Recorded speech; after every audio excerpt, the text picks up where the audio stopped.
because I keep my car clean. And then, wives, women car always dirty. Always dirty. I don't know what it is about what going on. Women car always dirty. So my wife, I think she does this and I really do believe she does this on purpose. It'll be time for oil change. So what she'll do is, it's time for me an oil change. You gonna take my car? And she always do it on a day. I got my off days. So I have stuff planned. Like people think, I work 12 hours a day, 13 hours a day. I don't have time to go do stuff doing when I'm working. So I have to do everything I need to do on my off days. Them days be full of stuff I need to my errands. So she'll always just like the day before, like, you gonna go take my car to go get oil change? I'm like, bro, that's gonna fuck up my day. I had a whole bunch of stuff planned. So I'm like, yeah, because that's what I gotta do. I get in the car, I'm so embarrassed because I pull up to the oil thing. Only thing they'll do is just wash this stuff outside, and I'm looking inside our car. She has a brand new 2023 Acura. It's motherfucker almost like you done had this bitch for 18 years. And I'm like, bro, I'm going to wash your car. Take all your important papers. I don't want nobody looking at bill statements or your account numbers, because you have stuff in your car. Yeah. I don't want nobody to see that while they cleaning and going through your car. So get all your important mail or papers out of there. I'm taking your car to go get washed. And she just loved that. Don't send no money or nothing. Just say, here go the key. Yeah. I mean, so, I go ahead and do it. Hey, man. Or not. To have a woman. Be humble. What's going on? Yeah, for sure. To have a woman is extra expense, man. It wouldn't be us. We colored. We're happy and we're singing and we're colored. Hey, give me a high five. Play the music. Cue the music. Oh shit. But yeah. Oh, I got a question for y'all because I know I ain't hear one of y'all say anything about anything. DEI. How do y'all feel about it? And guess what? I want my dog, the light-skinned, the khaki-colored Negro, the waffle-colored dude, the red, yellow bone in the middle. Yeah, I said it. Yeah, I said it. Yeah, the dude in the middle. I want the dude in the middle to go first. Your yellow bone. Yeah, the yellow bone. Skin bone, we got yellow bone. Manila color folder. Manila, that's the one right there. The Manila color, I got one. Manila yellow color folder. Yeah, well, I don't know what I just said. That's what he said. But yeah, we're gonna go with you first. What you feel about it? How you feel about it? When I first learned about it, I was like, okay, I get it. What, DEI? Yeah. I was like, okay, I get it. There was a time where people were being refused certain opportunities from education, from work, from loans or whatever the case, simply because of how they look, their skin color. That was accurate for those times, I think. And I think now DEI is, in a lot of cases, in far too many cases, is being used as an excuse for inadequacy to still be accepted. So, for instance, a lot of people are looking for, think they should be awarded opportunities solely because of how they look, versus whatever it is that they've accomplished, whatever educational accomplishments that they've made. So as it pertains to now, I know that this is a whole lot of conversation about it in social media, especially on my YouTube sphere, my YouTube algorithm. But as it pertains to now, I think it's an excuse for someone to be inadequate and still be accepted. Okay. What you think about it? Jerry there? So with the DEI, I guess maybe what I'm confused about, we don't still, did they stop affirmative action, or this has nothing to do with that? I'm not sure 100%. I can look it up while we're talking. Yeah, because that was one of the things I was confused about. But as far as DEI, you saying how do I feel about it? Yeah. I guess you're gonna see what companies is really rocking with you or not. Yeah, really rocking with you or not. What I kind of also didn't understand, and maybe somebody in the cloud could clarify, is like from what I heard is that they didn't have to really say who was hired DEI or not. So how would you know? Right? Like, so they randomly, hey, we're going to push this back and people get, fired or laid off? Is that a possibility?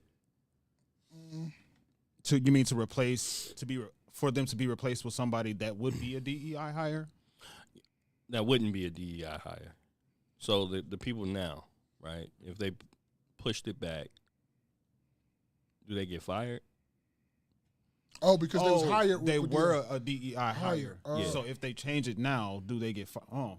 Do they get fired? And if they get fired, how would they have known that they were a DEI hire? Like, is that something that's the company had, written down or, next to your name? Me, Jay, every day, DEI hire. I'm thinking the same thing. Be humble. I agree with that. I think the same thing. I think the only people that complain about DEI are the people that don't benefit from it. What you say? What? The only people that complain about DEI are the people that don't benefit from it. So you talking about like white folks? Or okay, let me rephrase. That can't benefit from it. The only people that complain about it are the people that can't benefit from it. So, I mean, to what J.V. Day was just saying, how would somebody know that they were a DEI hire? You can look at the first thing that comes to mind when we say DEI is skin color.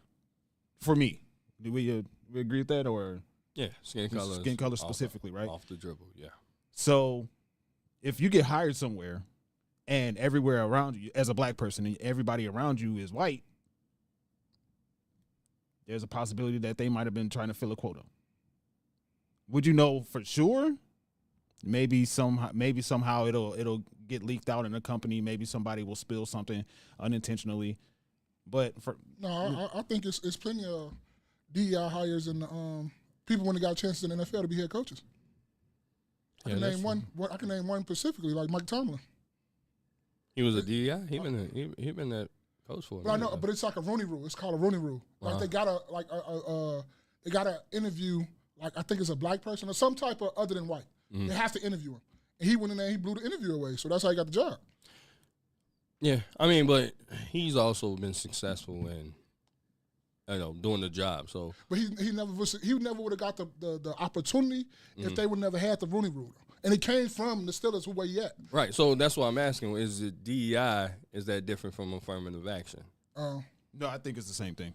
So I think affirmative action. I mean, and I'm open to being educated about it, but I think affirmative action is just DEI specified for black people. I think DEI only affects really white males. I mean, honestly. I mean, that's what I kind of gather from the whole thing. Because white women can benefit from it. White gay males can benefit from it. But as far as white straight males, let me clarify that. I think they're the only ones who don't benefit from it. Right? Don't benefit from it. Yeah, that's true. I could agree with that. I can agree with that too. But I think there has to be more. There should have been more transparency as far as if you got hired, you got hired as a DEI. Because I feel like anybody could, hey, you doing a poor job. We can go ahead and get rid of this nigga. He's we couldn't say he's a DEI. Oh, so you're saying because you don't know who's who. Companies could use that as an excuse to exactly. fire people. Right. Okay. Especially when companies are, if your state is probably at will, your company. You say at will? Yeah, they get rid of you. At will. Okay. Yeah. Just not a union, basically. Right. Yeah. Oh, but they just get rid of you. And just make up some shit and get rid of you. Essentially, as long as it kind of falls within the parameters of, not so they don't get sued, we go ahead and get rid of him. So you never know, you might fall in the DEI. I think if there is a specific practice of a specific practice of DEI in terms of people only being hired for merit, that wouldn't take away current employment status. So it's basically like from here on out, we're only hiring people based off of merit, based off accomplishments. But I think, if a company does fire somebody because they were a DEI hire, then that person could turn around and sue potentially that company for discrimination. No. Discrimination is one thing that's very hard to prove. And that's what I'm. And Yeah, I that's agree. one of the things that's very hard to prove. So, Mom, what are your thoughts? What are your thoughts about it? Because I think it's needed, and I think it's needed because you can say that it's been taken far. Do it probably need a little bit of tweaks? Yeah, probably everything needs tweaks. Everything needs tweaks to to get the fine print out of it, to get the kinks out of it, to get people from taking advantage of it and all that. Yeah, everything. Because when you first bring something up, you don't go and think about everything you do. You just doing this to get people to shut the fuck up, really, basically. So do I think it's needed? Yes. I don't think it should be, discarded with, because a lot of people and a lot of great people have got hired with DEI. You feel me? So for you to say, oh, people getting this on their merit, but if they didn't have DEI, a lot of people wouldn't even be hired or even looked at, and they more than qualified. So you can't say just because I know you heard the saying, we have to be, just to get a position to get ahead, we have to be 10 times as better than the next motherfucker. That is a true statement. It's not like motherfuckers made this out of thin air and just brought this out of thin air. That's true. We have to be 10 times as good and 10 times as clean too. We can't have no skeletons in no closet. They can't come bring up stuff about us or nothing like that. I eat Barack Obama, even though he have. If Barack Obama had any type of dirt on him, would he have been president? Any. He couldn't have not a thing. He couldn't have no side babies. He couldn't fuck no chicks. He couldn't do nothing. That man had to be perfect. So for you to sit up here and say, no, it shouldn't be no DI, nah, I'm not rocking with that. I can't rock with you on that. I think it should be. Do it need some tweaks? Yes, it should have some tweaks or something in it. But I can't sit up here and say that, oh, just because I'm good, I'm still going to get the fair shot. No, I'm not. I'm not going to get the fair shot. But the issue with the practice of DEI is as far as, is that Cultivate? What's up, Cultivate? What's good? Cultivate, what's going on? Salute. Was good. But one of the main issues, the primary issue for me with DEI is people being subpar in whatever their attributes are, whatever their accomplishments are, but still thinking that they deserve the same opportunities as somebody that actually exceeds. And I can understand that, but telling you that you need to cut the whole thing out just because somebody found a loophole in the system, no. I think you need to fix the loophole. I'm not sitting up here saying you need to cancel it all the way out and just fuck away with it, period. No, everything has loopholes. Everything has, like Jerry Day said all the time, I'm not mad at somebody because you found a loophole in the system. We need to fix the fucking system. And don't you say that all the time? Mm-hmm. So I'm not going to throw that away because people found loopholes and people find everything to go and tweak this and do this and try to escape. That's what people do all the time. People do that on video games. They try to find something. It's not cheating, but it's like on the verge of cheating. But you just said we said we can use it. Yeah, exploiting. And I don't have a problem with exploiting. You found something that the system couldn't properly correct or whatever. Yeah. You exploited it. It is what it is. Now it's up to the system to go ahead and catch up. That's what I'm saying. So I'm not saying that DI should be gone with totally no. Hell no. But it should be tweaked. Can we agree to that? I ain't going to say we can agree to that because I don't care what it's your opinion. I can't change your opinion. But I'm saying should it be tweaked? Yeah. I get what Spaces is saying, like, you got a lot of people thinking they're entitled to the shit. Yeah. That's what you're saying, right? Mm-hmm. So I can understand that. So, but I'm saying it should be tweaked. We should tweak it so it can get to do what it's supposed to do. Because it has put a lot of people in position that when it regularly got that position, that's more than qualified. That's 10 times better as qualified. Like I said, us as black folks got to be 10 times is more better than the average white person, though, bro. I think. Go ahead. No, I was going to say that. I also feel though,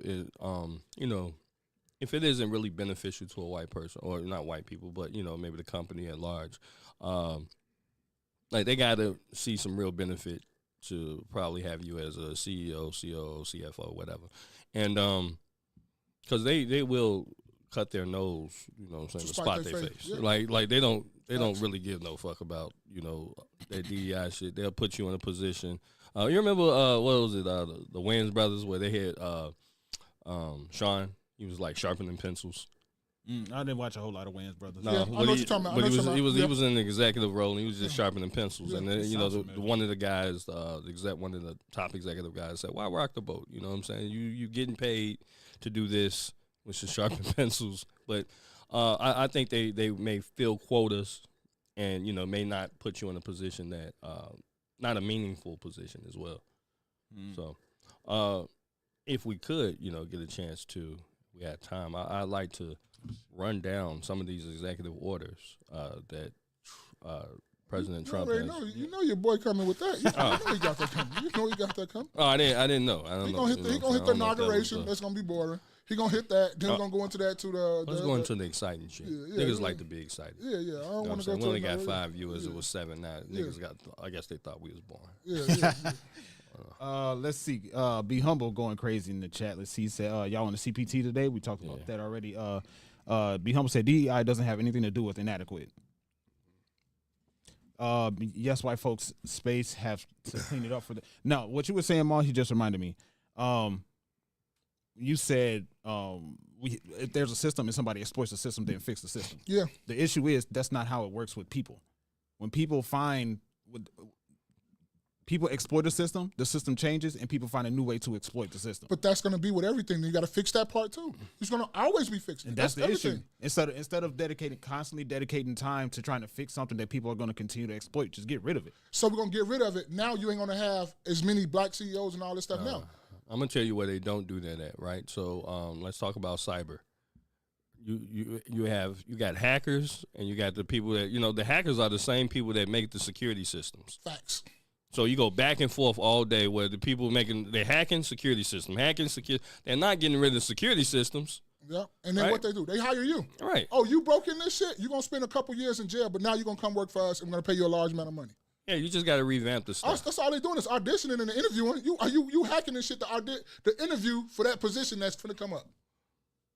So I can't say, like I said before, I can't say get rid of that system, because then that takes a whole bunch of people out that really deserves the opportunity just because it's few. But it's really a lot of people that, worked their whole life and did all this stuff, and they can't, get the position or even get an interview because motherfucker color their skin half of the time. If a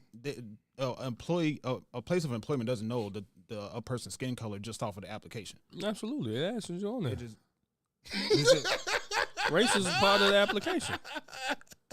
Oh, it does. You're right. You're right. Shit. So be humble, because he's my personal contrarian, even though he's wrong most of the time. But so wrong, but you're right. He said that's not the case. What I said when I talked about a lot of people, and it's not all encompassing, right? I purposefully say a lot of people. I said a lot of people use DEI as an excuse for them to be inadequate, but to still be on the same level as somebody who has a lot of accomplishments behind them. He said that's not the case, Spaces. What? How is that not the case? He just want to be a contrarian to me. That's cool. We got it. We got it though. I can't say somebody wrong just because they don't agree with me. So, but that isn't. Am I tweaking? I said a lot of people. Like if he said that's not the case. If I said no, a lot is all cool. people, a lot is cool. If I say everybody who is trying to benefit from DEI is inadequate, and they're trying to compare themselves to people who are not inadequate. Mm-hmm. Then if he said that's not the case, then I'd be like, you're right. I'm saying a lot of people, because that's how it is. Let me tell you something about Be Humble, okay? Be Humble, you got DHPX. He trolls the chat, and Be Humble trolls you. So there it is. He said, I've been brainwashed. Okay. Cultivate said, blessed, waiting on my daughter to make these birria tacos. Birria tacos. Oh, yeah. She said, I'm on my big back ish. You mashing? Latina? She a senorita. She a senorita. Cultivate said, DEI is nothing compared to what's to come. May God cover us. Me llamo J every day. Y tú? And you? Tú hablas inglés? Go ahead, finish reading. But no, I think. Get my Google Translate out. My bad. Oh, by the way, you asked earlier, has affirmative action been taken away? Yeah. Say, let me show the people. Right, it's replacing DEI. So that's what replaced. Okay. The Supreme Court ruled in June 2023 to end race-based affirmative action in college admissions. Okay, just college admissions. College admissions. So, He said light skinned brothers, I tell you. You know, real quick before you go in, I just couldn't imagine a company, right, when it comes to, again, CEO, these top positions, hiring somebody, if they were, even if they were black or LGBT or whatever, that they would hire somebody that's not beneficial to them. So even if they hire them even if it was DEI, like they had to be beneficial to them. I couldn't see them putting the person in like, okay, well, shit, nigga, we need our quota, so we just gonna get this nigga and don't know what he doing. Like, you're gonna have to get somebody that's qualified, and that's my point. But with DEI, is DEI you just have to interview them or you have to hire them? I would think it's higher. I thought it was just you had to get the opportunity to just go in there and try to get hired. I didn't think you had to. Oh, you gotta hire a black person. You gotta hire a gay. You gotta hire this. That's what affirmative action was, right? It's based on who the amount of black people in particular were in these colleges. right? But you still have to not go the through, applicants. it's not just black people though. Well, I'm just specifying. All right.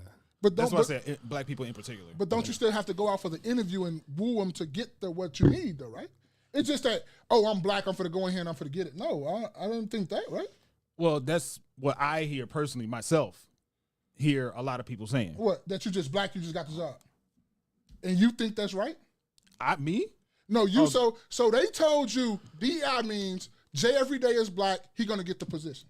No, because this is a predominantly white company. Yeah. I'm black. I'm going to practice DEI, and I'm going to use DEI as an excuse for this place to hire me. Okay, but you still. But I get that. I'm understanding you what you said on that. But you still have to go to the interview and get them to hire you. Mm-hmm. That's what I'm saying.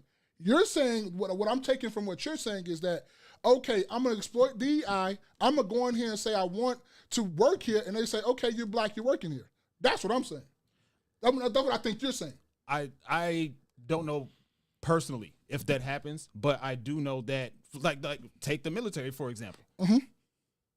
To be more inclusive to certain types of people, the military had to lower its standards and lower whatever it is that they require people, whatever standards they require people to meet, so more people can be in the military.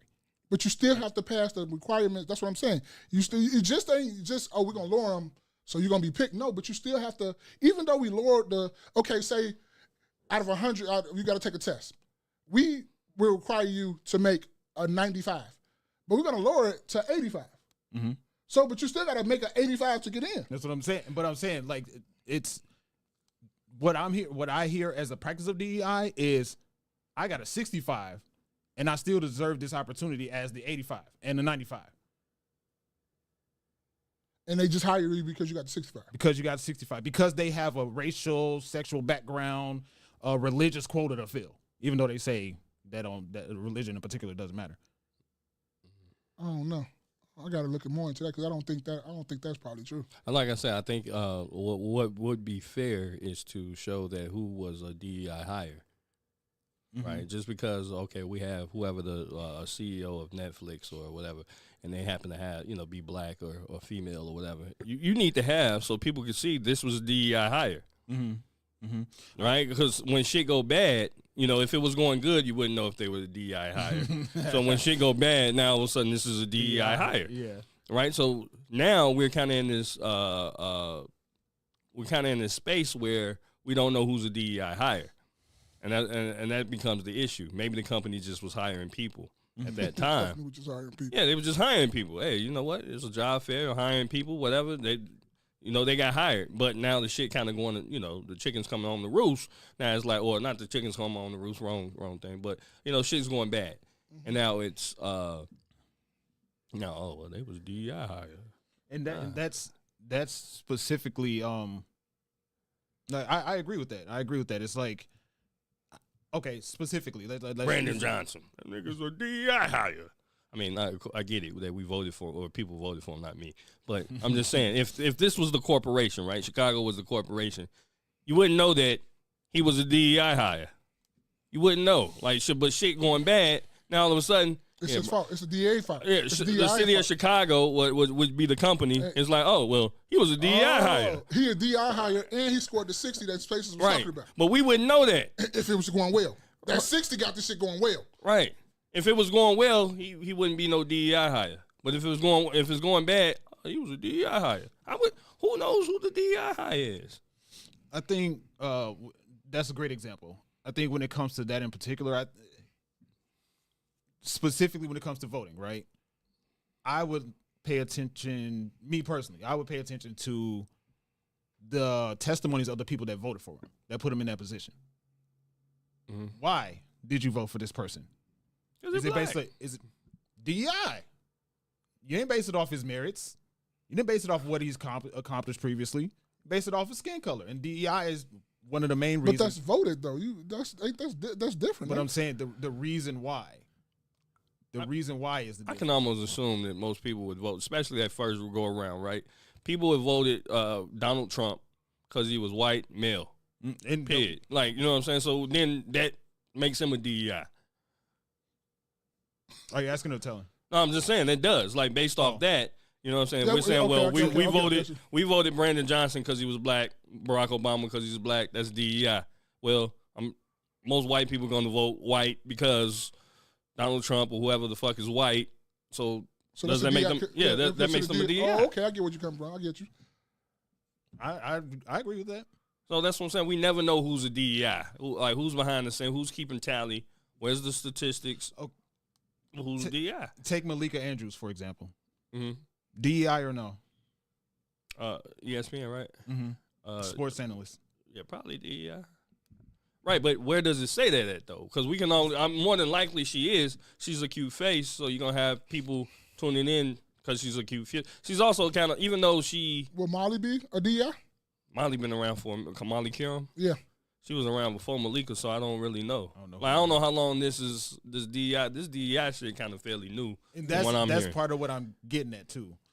I'm sorry. Go ahead. I'll wait for you. No, I was just gonna say is that, but you know, Molly depend on how people look, but you know, another cute face. You got these cute faces. I can see the ESPN trying to capitalize on that. It's like it's not like you got a DEI and you know what I'm saying, this bitch Whoopi Goldberg.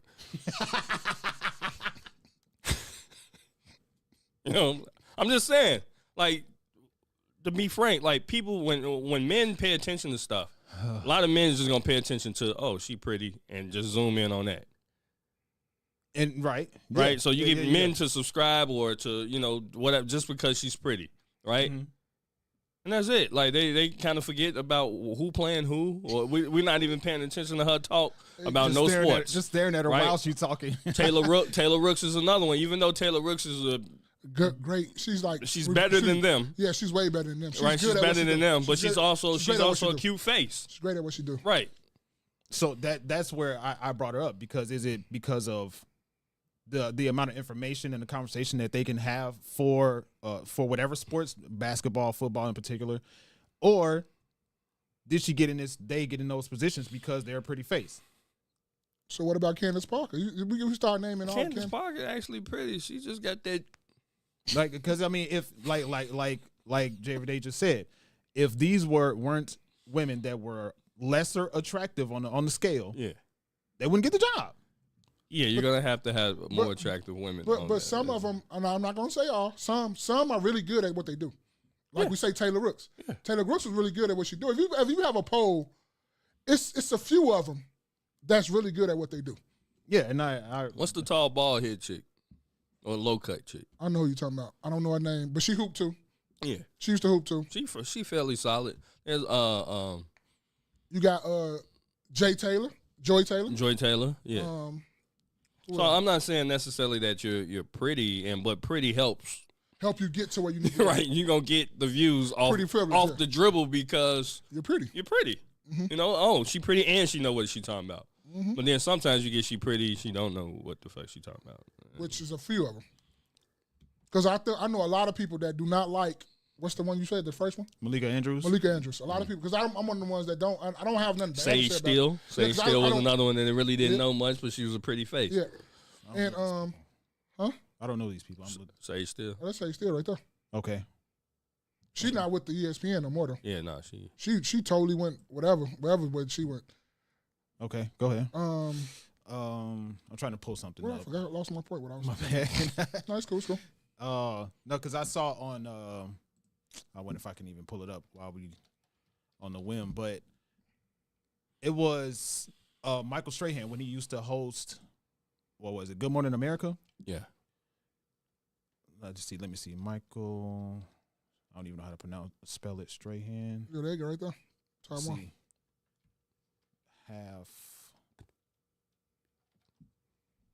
Let's see. Well, I'm not gonna be able to pull it up at. Oh no, I think this is it. What happened? They was arguing. Oh, they was talking about the half sack. We don't Yeah. celebrate.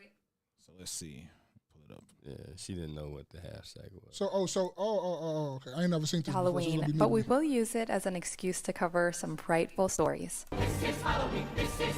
this is my first time. Uh-oh, seeing this Halloween video. is tomorrow, so it's almost time for me to stop the Rogue series and return to normal, kind, calm. This is one such situation. Michael Strahan made time for this today. He just broke this record in 1 year, and that's surprising because usually these sack Let me records, slow it down. My bad. 1.5. hold for a really long time. So I just always feel like I'm telling you this. I wish it would sink in. You're always Yeah. schooling me on I sports. know, I'm I know. curious though. How do you get a half a sack? Thank you.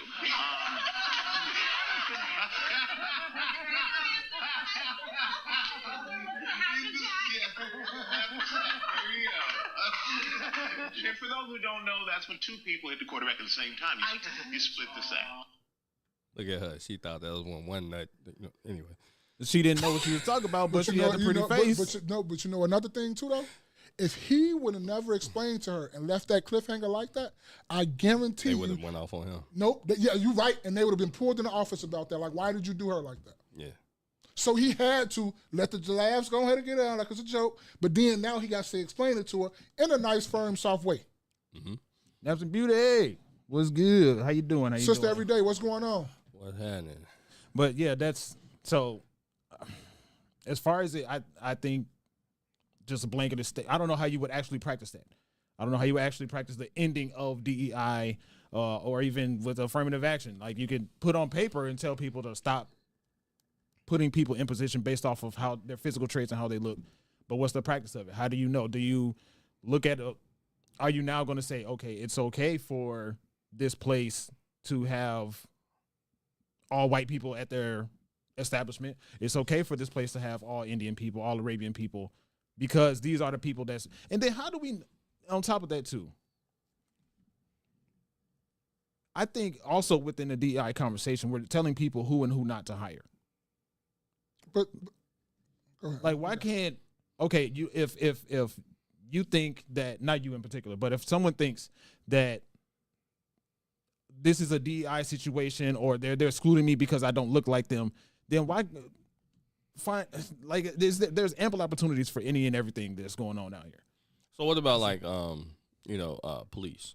So quite often in many situations where you have police that don't look like the community that police, areas that's not, predominantly white. So, but you'll have a lot of, white police officers. They're patrolling the black neighborhoods and don't have any black cops. I think that's a situation where DEI or whatever it is called, like, is you should have the people that that looks like the community, Police in the community. so you can build a rapport there, because it's going to be somebody who lives out in, again, we're talking about Chicago. Most police live either on the northwest side, far up northwest, or they live out south on the southwest side in Mount Greenwood or something like that. So, but you stay in these areas far away from the places that you're patrolling. So it becomes kind of difficult for that police officer to build a rapport with the community. That sounds like what we were talking about the other day when we were talking about the California fires, and that fire chief said people are going to feel more comfortable with people that look like them in these situations. You're talking about, well, I think it's the difference between fire saving somebody and policing. Regardless, if there's a situation where a police officer is called and gets involved in a situation, are you looking like, okay, this person isn't black, so they're not going to understand me? Or there's a difference between calling and policing. So if you're policing, is just simple patrolling, right? Those police don't get out and talk and have those conversations with the. I don't know how long you've lived in the city. I've lived in the city a good bulk of my life. So what I'm saying is that you can tell the difference between white officers and black officers. Black officers Miss Mary, you cooking them pies again? It smell good over here. Right. You A can white officer, hey, how you doing? And keep walking. I mean, in Hispanic neighborhoods, they got Hispanic cops. In white neighborhoods, they got white cops, but they don't have black cops. Why in the black neighborhoods you have black cops, but you still majority have white cops? Isn't there more to it than just that though? Like, what about people that aren't black people that aren't applying to be police officers? Well, why aren't you putting the black ones in the white neighborhood? Well, that I don't know statistics about that either way. Right. No, I'm saying to answer your question, there's clearly black people putting in to be police officers. My daughter goes to school right next door to the police academy, so you can see them. You clearly see them. They're in there. They're doing it.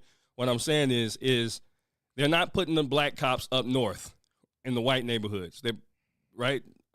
They're putting them more so in the Hispanic, kind of the bridge neighborhoods or whatever, where you can kind of, you know what I'm saying, it's kind of mixed or whatever. Black and brown. Yeah, black and brown. They'll have them downtown and stuff. But I'm just saying, they do have them in the black community, but they don't have them where it's like 100% white on the north side. You know, where it's 100% white people up there, all the cops is white. Mm-hmm. Why not all the cops be black over here? It sounds like they're giving you what you want, but then it's still not good enough, because if the black people aren't in the white neighborhoods, then they're in the black neighborhoods. If the black officers aren't in the white neighborhoods, then the black officers are in the black and brown neighborhoods, right? No, I mean, when I said they're also downtown, so a lot of times you do have officers that are black. They're kind of in that little mixed area. But what I'm saying is, you still have more white people or white cops in the black neighborhoods. So if they patrolling, right, and I'm trying to mind this. I hear what you're saying, and I'm not disagreeing by any means. I'm just thinking about the practice of it, right? Mm-hmm. So if they send the black officers to the white neighborhoods, then that means there's going to be white officers in the black neighborhoods. Right, but right now you rarely have black cops in the white neighborhoods. So why do you have white cops in the black neighborhoods?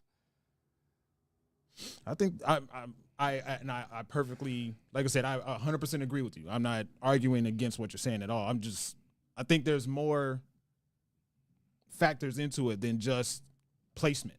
Well, no, what I'm saying is the reason why you get a DEI in certain situations is because if you have all white people that put in for cops, right, then we can spread them out throughout the city, and then the black people who may qualify, because my thing is, you don't know who qualifies and who doesn't, right? So if I run if I run, you know, the mile in, you know, I don't know, this is one, but if I run the mile in 7 minutes and you run the mile in 7 minutes, what's going to give you, what gives you precedence to get the position over me? Other things. No, I'm just all things being equal, right? Let's say all things being equal, right? I'm just saying, because there's other things that, all things being equal, right? You get a 95, I'll score a 95, because that's a situation that's going to happen. You know what I'm saying? I don't care how people slice it. Like, yeah. But Will, what's good, bro? Will, what's happening? What's happening, Will? All things being equal, if we do everything basically exactly the same, what's going to get you the job more than me? Additional merits. And if we're talking with the diminishing of DEI, right? That's what we're talking about. Yeah. Like, as if DEI wasn't a factor. Yeah. Then it would be additional merits. For instance, we say all the time that no two people are the same. So then no two people's accomplishments are 100% the same, right? So if, okay, we scored these two people that I'm looking at to hire for this job, they both scored ran a mile in 7 minutes. Okay, what other factors about them individually might make either one of them stick out better to be a hire for this company? Right. So give me an example. So, any company, anything you can think about. You score. Okay, we both ran a 7. Will said a white minute. sounding name. That would probably be me. I'd get it. Right? I'm damn sure ain't getting it, boy. Right? So that's what other things like Will said a white sounding name. Well, then who does that benefit then? If all things being equal and you have a white sounding name and the other applicant has a him sounding name. Him sounding name is crazy. Who would benefit? If it was like, oh, well, he gets it because he got the white sounding name. Okay, but as it pertains to DEI, that's not merit. But that's not merit. But based off name. Well, I mean, that's why I say like there would be other things, right? So that's a one up. But if he has his name, he went to the same university as the person who's hiring. Degrees, right? I get a degree in African American studies. Okay. He got a degree in business administration. Mm-hmm. Okay, now we got to, okay. So, but what the hell does that got to do with policing? No, because you're trying to figure out what is the difference? What would make one person stand out but that's still, to the next? Just because I got a business degree don't mean I'll be a better police officer though. But we kind of took the policing out of it. Okay, my bad. I'm sorry. Just we're talking about like being hired for a job in general. What would make one person? Okay, stand out I from got the you. I got you. I mean, I think the truth of the matter is that it's not always going to be on merit. It's going to be a filling situation, and who the hiring person is more comfortable with, right? Mm-hmm. So obviously, most people are more comfortable with somebody that look like them.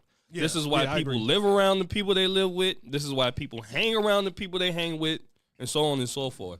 So I think when it comes, sometimes you still have to have certain parameters and stuff and things in place, kind of like a check and balance, because shit will get out of hand. All police officers will be white. This is why most of the fire department is white. Not that nobody's black is not putting in for it. But are black people applying to be? Absolutely, they are. And they're getting denied because they're black? You can't technically say that. Otherwise, it'd be discrimination. There'll be a discrimination. How could you prove discrimination? Well, at least at the very least, you can go off of the fact that, okay, why is there such a race deficit? Well, you got to prove that. You're the one with the suit. You got to prove that. If I put in versus Maul put in, and we had our names on there, who's gonna get pulled? It's tough for me to Joshua. My bad. My bad. But the every day is gonna get pulled. Right. It's fine. It's okay. but both of y'all check black on the race card, right? On the race question. So okay, if I were not to check black, if I were to check other, you have the possibility to do that. I were to check other, he check black. Mm-hmm. Right? Who's gonna get it based off name? All things being equal. You up there too, brother. Who? Your name. Me? Oh. Yeah. You probably go in front of yeah. You probably going in front of what's called. They got a whole arena. People on the owner. They gonna think he the owner. Yeah. Only thing is that last name. That's always questionable. It's like, I've seen that on both ends. But no, he gonna go until his birthday come up. They're gonna be like, oh, you not him. Be Humble going on me in the chat. He's saying some funny stuff. Let's see. He said, Spaces wants an all-white company and country. Don't let Spaces start a business. He's going to have all whites. Be Humble said, if y'all... I'm the leader of the whites. You 25%? If y'all make it big, Spaces going solo. He's doing that anyway. We still gonna have a no key, but he gonna go do his own thing. He gonna for sure that. Yeah, he can't wait. Yeah, me and Jerry Day is not leaving what we doing. We are not stopping this doing. He goddamn me, David Ruffin. Yeah, we gonna still have this, but he gonna have his own separate thing that he gonna do too, for sure. Because we not gonna talk about all that shit they talking about. He Bobby Brown. Yeah, facts. Or Bobby Light. Yeah, Bobby. Ooh. Bobby White. There we go. Not Bobby Brown. No, Bobby Beige. Bobby Beige. Bobby Blue Blank. Go ahead. Let's see. He said most companies don't come from the communities they serve in. Be Humble said, I sent y'all a video on Instagram. Is that true about Chicago? We'll check it out in a minute. We might make that a segment. We'll see. Yeah. Will said, on a more serious note, that's what the interview is for, right? To see if their personality fits the company. Mm-hmm. Be Humble said, it's almost impossible to prove discrimination as I worked in EEO. What's EEO? EEO? Look, directly like, nigga, how you know I ain't know? Yeah. Fuck wrong with you? Fuck wrong with you, man? That wasn't it. That's just where my head went. What's EEO? What's that? Fuck out of here. The EEOC, is that the same? No, okay, yeah. All right, EEO. Equal Opportunity Employment. All right, EEOC, I've heard Equal it like that. Opportunity. You have to have receipts like you have to have emails, he said, Bobby White. Cultivate said, I'm David Ruffin. Cultivate said, just call Spaces Flash. Oh, man. Sheesh. This got to be our longest... I ain't mean for it to go like that, though. Cause that's a real big conversation, but Welcome to another episode of your favorite after church podcast. I am your man Spaces. Hey, I go by your boy Maul, man. Cheers is every day. Man, how was y'all last week? I don't want to see none of y'all doing that when I leave, man. Don't come and hit them with the cheers, man. That's fine, man. You want that one? Yeah. I'll be banging these. How was y'all last week, man? Sherry, go first. Oh, it was cool, man. It was it was cool. It was for me. I had a chance to go hang out with my cousins and go see one of my cousins and hang out with my grandmother. And we took a road trip down to Indianapolis. It was good. It was fun. We joked and that was it. David was good, bro. I was hoping he was gonna be. God damn. Be humble. What's up, man? I missed you last night, B. It's 5 sugar, 5 creams this time. Who was going in on the 6 sugar, 6 cream? Who was talking about that shit was funny? I think it could have been Quan. Don't get me like, bro. Y'all be pulling me into that, and I'll be trying to be cool. I don't want no pause. I'm cool. Well, y'all hit me on it. Oh my goodness, Spaces. We should just add you anyway. Nah, no, it's well, all right, what? He ain't gonna respond. Yeah, That's the problem. But anyway, go ahead. What? No, it's just cool. We'll talk about after. Oh, how was your last week, bro? Mine been very reflecting all this week because y'all know B-Day coming. You feel me? So I'm for the hit, Nah, we don't know. What is it? I'm for the hit. I'm for the B40. Get him hit him one of them horns, man. I'm for the B40. So it's been Yeah, that's the Jesus trumpet horn. Come on home. Yeah. Come on home. Remember, you're getting close to the guy, boy. Every year. That's true. But no, it's just been a lot of reflecting, man. It's just been a lot of bro, I'm about to like it's like every year is a blessing. I know we talk about old heads, we talk about this, we talk about people being old, and it's always your thing, or you personally, you want to get to the age that they're at.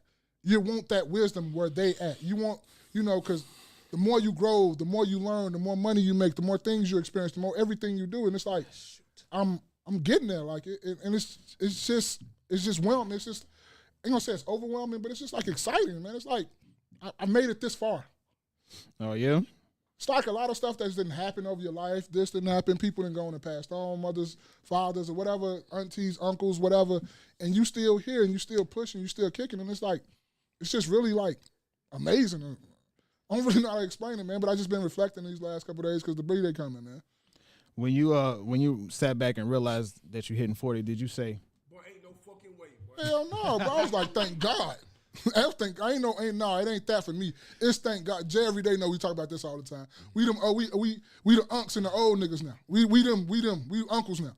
And it's like that's a major thing for somebody to come and be like, hey, Unc, what you think of? I love that. I love trying to give whatever little advice I have to a young person or older person, whatever. I love like having the advice or trying to point a motherfucker in the right direction or just give somebody some game.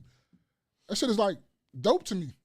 Because you don't have too many people out here that's really to offer up game without you trying to pay them or without you trying to give something to them. You don't have people just giving away free game like that. People don't do that. Yeah. So it's just a blessing to me, man. I love that. I'm really in love and in awe for this 40 coming up, man. Like, I'm going to going to go get me some breakfast on my birthday. Going to give me a Medi Petty. Like, I'm finna be real on some real, I got the whole week off. I'm finna enjoy myself. Big 40. That's a fact. Not the little one. Like, I'm really finna enjoy myself, like, for real. Turning 40 with the 40 on the hip. Yeah. He already know. He know how we get it. Yeah. Oh, and one more thing, too, because, space is going to take up all the time, too, so I got some things, too, I want to say, too. Right? In Chicago, everybody know, you have a FOIA card, you have a CCL. I went and got my recertified for my CCL, which is concealed and carry, and my dumb ass wasn't even really thinking, and I don't even know. I knew it, but I wasn't thinking about it. I sent my CCL off, paid the money and everything. Got the letter in the mail talking about they denied me. I said, well, I was all in shock. Well, I don't know what the fuck to do. So I'm reading the letter. I'm like, damn, I forgot to recertify for my FOIA because it expired on the same time. So now I have to go recertify for my FOIA. I get that to come through. Then you have to print out a paper to get reinstated for your CCL. I send that through. All they do is send you an email saying, we got your email, we'll be in touch. Them niggas didn't say nothing to me for 4 or 5 months. I was so mad and so scared. Because I'm like, bro, what's going on? Then I resent them another letter, and all of a sudden I'm driving down, I'm on my way, I'm at work, and I'm in there, doing your stuff on the computer, and I get an email saying, your status has changed. I say, boy, we back. I went, looked at my thing. It's back, the little yes back in the corner on my digital thing. So I'm like, yeah, I'm back good.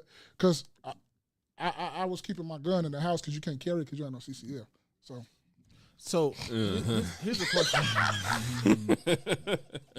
I ain't shit, bro. I ain't shit at all, bro.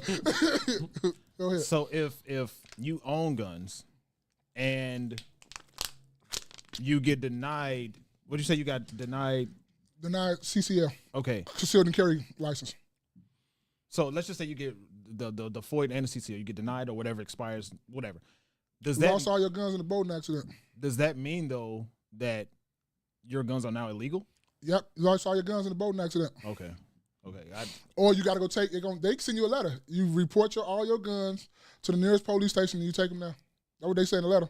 Oh, I didn't know that. But hey, I use that with the white folks. I lost all my guns in a boating accident. I didn't know that. Okay. I don't own no weapons. Interesting. I got knives. I gave all my guns to I signed them over to Jay every day. I don't got no guns. I signed them over to Spacers. I don't know. See, he started. No. I don't know. He fucked up already. Yeah. You know you fucked up, right? Yeah. You know I you don't done know fucked up anything. though, right? I don't know anything. Spaces. How was your week, Spaces? It was good before I messed that up. No, I'm just kidding. No, it was cool, man. It was cool. It was pretty relaxed this week. Not a whole lot to really talk about, but I have to get. Actually, I meant to pull it up, but I have to give credit where it's due. Y'all know I have all the smoke for Tyler Perry. I have all the smoke for Tyler. Won't need to go down that road, but I did end up a while ago. I've been meaning to talk about this. Come on, I'm ready to say it so I can put up something. Go ahead. It's a movie called The 6888 on Netflix. No sirski. No sirski. I'm gonna tell you why. Go ahead, because I love to hear this. Go ahead. It was more than anything for me. It wasn't the typical your typical Roots type of movie. The ones where it's okay, people have been Slaves? pressed and all that stuff. It wasn't that when I was watching it. What you like? It was just a good story. It's a good cohesive story. It was pretty good acting all around. I just liked it. I was looking for, admittedly, I was looking for things to complain about, to not like, because it was already tainted in my mind that it was made by Tyler Perry. You just don't. It's just when you don't like people, you just don't like them. First of all, the movie was janky.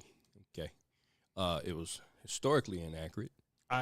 Yeah. Okay, so this is the 1930s, and you in the classroom with the white people off the dribble. You see? I'm sure you saw that part, right? Mm-hmm. In the classroom with the white people. It's supposed to be Philadelphia. So unless I'm confused or something, I didn't think it was integrated in the 30s. So the white character is supposed to be her love interest. I'm assuming that comes and picks her up. The Jewish guy. He was Jewish. He goes off to war. Gets killed. I don't give a fuck if you've seen the movie or not. So I'm gonna tell you. So if you but so he goes off to war, whatever. She finds out some information about him, and she decides she's gonna join. So in joining the war, in joining the military, she meets the black guy.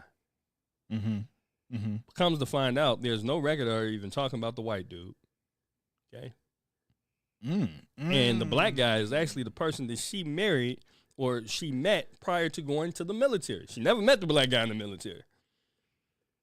So essentially what you're trying to do and spin this to me is some interracial love story, because you about didn't really talk about the black women doing the postal stuff. Right? Trying to make sure that, you didn't talk about the intricacies and stuff that they were trying to and accomplishments that they were really trying to do and get done over there in World War II. You was trying to spin this into some black woman, white man love story.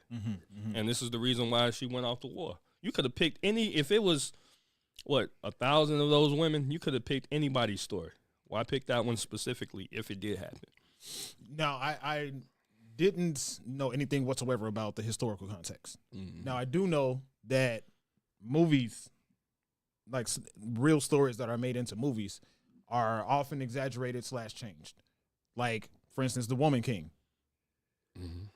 That the story that's in the movie is not how things actually happened. or in the way that it's portrayed in the movie. So I found that out afterwards. Now I told myself that I was gonna look up the historical context for myself to read it, because like even one of my favorite animated movies is the Prince of Egypt. Moses had a stuttering problem. In Prince of Egypt, Moses talked regular through the entire movie. So, yeah, when something is brought to theater, it's definitely changed. I never, but outside of that, if we're talking like true story to historical, the story in the movie to historical context. No, what I'm saying is essentially why we even put a character in the movie that was not even record of her talking to, and try to spin it as if she met the black person, she met the black man before she went off to war. In the true story. In her true story, yeah. And she ended up marrying him. Mm-hmm. She never talks about this guy. So to me, you're trying to push more of an agenda. I could see that. And when I was watching the movie, that's one of the things that I was thinking. Like, it is what it is. I don't know the true story, so whatever. Nancy Beauty said Schindler's List was a pretty accurate movie too. I don't know. That really happened. I'm just messing. Hey, DHPX, who gonna deport them? Yeah, who gonna tell them?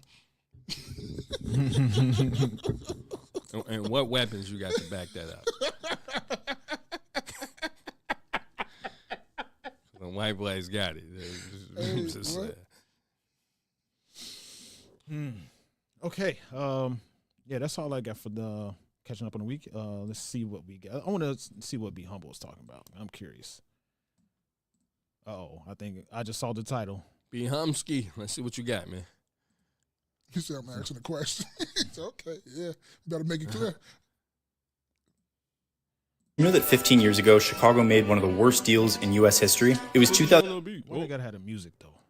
We don't own the rights to that, YouTube, okay?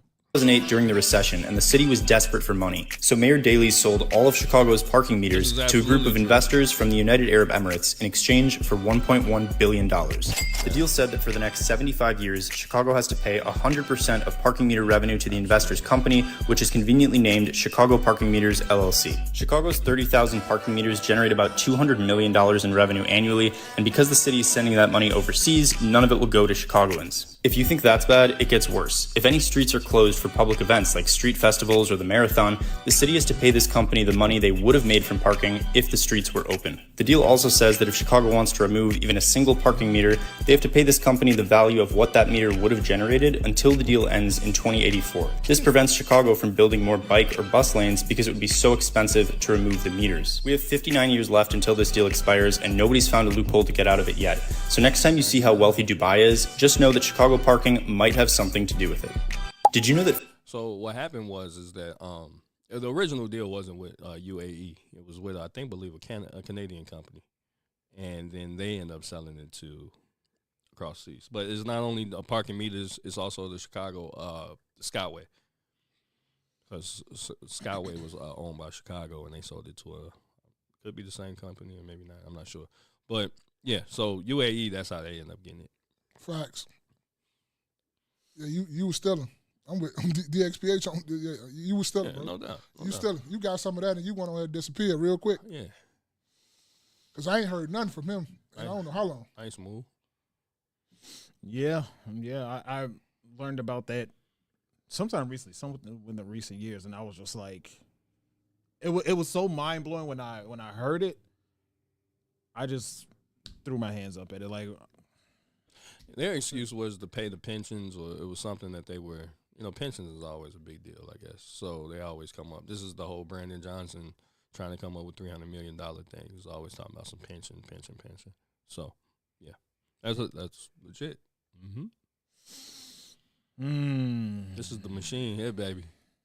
Chicago is the machine. These niggas be stealing. Crook County. $200 million a year? Yeah. For like 100 years? 99 bottles of beer on the wall. Bro, 200 million? Got 59 bottles left. Jesus Christ. That's I'm gonna buy you money. That's buying people money, but that's different. That's buying people money. That's I in my head. I was just about to ask why, but then somebody's stealing. You don't know, bro. Chicago is the only white folk. Yeah, white folks. Yeah, they go. But Chicago is the only city, I believe, that has aldermen. So we already have a unique situation going on here, where you got aldermen. What is the purpose of it? I've heard the title all the time, but I never understood what their purpose is. So aldermen, like they're kind of like, so you got the mayor, and then let's think of aldermen like little mayors of their own little district or little section of Chicago. Okay. Right. So they're responsible for whoever gets businesses and business licenses in their community and so on and so forth. Yeah. So those guys. So this definition says a board of aldermen is the governing executive or legislative body of many cities and towns in the United States. Boards of aldermen are used in many rural areas of the United States as opposed to a larger city council or city commission. Yeah. Its members are typically called aldermen. So it's like a mini mayor? Yeah, it's like, because if you got a plethora of liquor stores in your neighborhood, you need to be blaming your alderman. It's garbage and shit around. Blame your anything that's popping within your neighborhood or your basically your neighborhood. You need to be blaming your neighbor, your alderman. It's like you wouldn't if you live in a suburb, blame your mayor. Yeah. This question asks, what is the board of aldermen responsible for? A board of aldermen, also known as city council, is a legislative body responsible for governing a city. They are responsible for passing ordinances, levying taxes, appropriating funds, and administering city government. Yeah, I guess they kind of help out the mayor at large. Kind of like a vice mayor. Yeah, but you got a whole bunch of these motherfuckers. Like you got a big mall, then you got a small mall? Yeah, a little mall. Yeah, a little mall. Yeah, so you got a Woodfield Mall, and then you got North Riverside Mall. Yeah. Ooh, this is crazy, man. It's crazy. Yeah, there's a lot of politics here. So I just wonder, like, how. Now, I didn't know that what in the video the guy said, if there's like an event that would close off the streets, there's still, who is still responsible for the city? The city, which is going to be the taxpayers. Yeah. I should never got them started. Woo. Jeez, man, that's wild. That's how do you rectify that? How do you like we were talking about loopholes earlier? They mentioned loopholes in the video. But you know how many people have been probably looking for that loophole to get out of that? You know how many people have probably read over that agreement a million fucking times and they just can't find anything? You think them the Arab people ain't get that airtight? You think they ain't sitting there to their lawyer? They probably already had like 10 lawyers working on that. You don't think so? And we finna give y'all $1.1 billion. You don't think we finna have this shit airtight? And that's the thing with privatizing things, right? Is that Point exact. Yeah, it get really bad for the regular folks. And that was one of the things I was asking. My mother and I had a conversation. We were talking about water rights in California when they was having the issue with the fires. And I agree that water should be more so owned by the people, which is, the people of California. They are the one, so California should own the water. But if somebody were to present you an opportunity to own the water, what are you going to do? You're going to own the fucking water. I'm not going to be like, no, that ain't right. You're an investor. You finna go ahead and grab that. I'm going to go ahead and grab the water. I'm finna grab that. Because somebody else will. That's up to your state for even selling the water rights. And guess what? That's going to be for your family for the rest of their life. Yeah. That's your family is good. Oh, absolutely. You ain't even born yet and you good. Yeah. Yeah, because I'm trying to find the specific name of what it is. And the Chicago Parking Meter Agreement, a 75-year lease between the City of Chicago and Chicago Parking Meters, LLC. Yeah. This agreement was finalized in 2008 to sell the city's parking meters. You know what that is? That's you buying a motherfucking 1999 Honda with an interest rate of like 35%. 35%, 108-month loan. No, just wild shit. Because if you got $1.15 billion and you generate every year $200 million from those parking meters, bro, this is gonna pay itself in like 10 years. And you got it for 50? No, you got 100. I thought it was 100. What was it, 50? 2084. They got it till 2084. You know what that loan said? 75 years. You know what that loan was? I ain't even gonna count. 2089 or whatever. That loan was 100% APR. That was 100% APR loan. If you probably add that shit up, that was probably 100%. That was. It was a long shot, and you got finessed. So. And you can't like. They have to agree to come back to the table to renegotiate that. And why would they do that? Right. Like, why would anybody renegotiate a deal that's benefiting them? That's keeping their country afloat for I don't know how fucking long. Yeah, that's how they able to build them big dumbass buildings over there. We paying for that shit. Yeah. And guess what? If we don't pay the meters, we still get our license and everything and get tickets on our cars too, though. Mm-hmm. So then you're going to have to pay the meter, and they're going to break, Chicago going to break bread of that too. I wonder how that works. When you don't pay the meter and they give you a ticket, do that money go over there to them, or do that, like Chicago, get a piece of that money? That's a good question, man. I think that's their people. It may be in the deal because the meter people aren't City of Chicago employees. The meter people aren't. Oh, so they not really not employed by the City of Chicago. No, they're employed by somebody else. So that's probably they people too. Yeah, that's probably whoever the company is. And so so we paying shit even though we don't pay the meter, because you can have a thing where, like, I just be thinking like, what if you just tell everybody don't pay the meters? Then you're gonna get that ticket, which is probably ran by the City of Chicago. But I think the way they got it is real interesting because you still got to. That's crazy. That's a lot of loopholes. It's a circular thing. Yeah. It's like if you don't do this, then this happens. Mm-hmm. If you don't do this, then this happens. And if you pay whatever, it's going to go back to the front of things, which are still benefits step 2, 3, 4, and 5. Yeah. And it's like $200 million a year times 5 after 5 years. That's $1 billion right there. And you sold it for $1.1 billion, bro. Even if you did a 10-year deal, that'd have been probably, that's still overboard, but that'd have been much better than this 50-year deal. 75. Oh, 75 million. So you made your money back in 5 years, bro. Yeah. So the remaining, it was sealed in 2008. It's going to 2089. Yeah. You made your money back in 5 years. So like DXPA said, after 2013, it's been pure that profit. man needs to be arrested. He needs to be investigated and arrested for real, for real. I mean, this is daily. This is what they do. I mean, his father was the governor. I mean, not governor, but the mayor for in the 60s and 70s. This Daly Jr., whatever the fuck.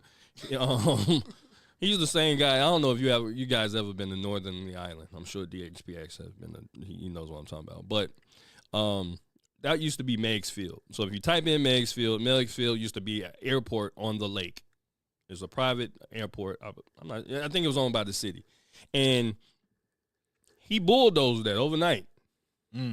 Right, so that was a way for it's kind of like an executive airport where you got private planes or whatever, but you can land right there instead of having to fly to O'Hare and Midway or the executive joint over there in Lake, in Lake County.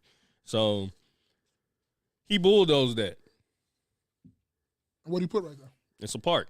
It's a nice park, but this was another way to generate money and revenue. So when you guys ever went to the Air and Water show? No, I keep telling myself I want to go, but I always forget. So when you go to the Air and Water show, now they take off from O'Hare, I believe, but before or somewhere else. But before they used to fly right there. Right, they'll take off from the Meigs Field. So you can see. Used to be dope as hell. Yeah, I mean, you can ride your bike over there. When next time you ride your bike, when it's nice. We're going to do something. Yeah, absolutely. It's right behind if Old McCormick Place or the Erie Crown, the Black Building. It's kind of right around there between that and Soldier Field, kind of off to the southeast. But yeah, it's nice over there. It's nice and quiet. It's cool though. Yeah, man. You guys got anything else for that? No. I'll go to one on top. Thanks, Go homie. back. No, I'll do that later. All right, go back. A little Chicago history. There we go. This one right? Yeah, I want to do that. I want to talk about that. Okay. Because he don't get enough. Like people, we a lot of people get on Dion. Say things about he's so cocky, he's so this, he's so that. But it's one thing that you can't deny him, that he love his kids, that he love like his players and all that stuff. I know he might be hard on them. He's raising young men, so you got to be hard on them. But just look at this. I'll talk about it later. Wait, stop. Before you start, Jimmy Horn Jr. is a receiver for the Colorado Buff. He playing underneath Deion Sanders. Me personally, I like Jimmy Horn. He's from Florida. I'm from Florida. I'm a Florida boy too. And I think he's one of probably, if not the best, because Travis Hunter got all the things. He's probably one of the best receivers on there. He had a injury plagued season this season. That's why you really didn't see him as much. He was a senior. His father is incarcerated or whatnot. He used to go to the University of USF. That's in Florida too. Yeah, South Florida. Deion got him to transfer to Colorado to come with him. He'd been with him for a long time. Jimmy Horn Jr., Jimmy Horn Sr. is in jail. I don't know what he did. I ain't go all the way through that, but this is Jimmy Horn speaking on his father's behalf in prison or whatnot. Jimmy Jr., would like to say a few words.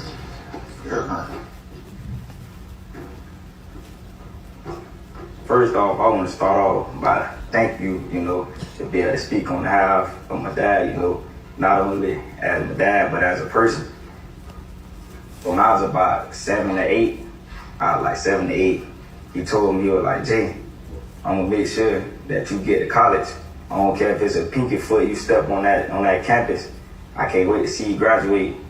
You just gotta want it more than I want it for you, He never missed the event, like elementary school, he's showing up everything. Whoever it was, he was there, he made sure he was there. And matter of fact, one of the best memories I had with him, we rode a bicycle to school. I missed the bus, he ain't snap on me.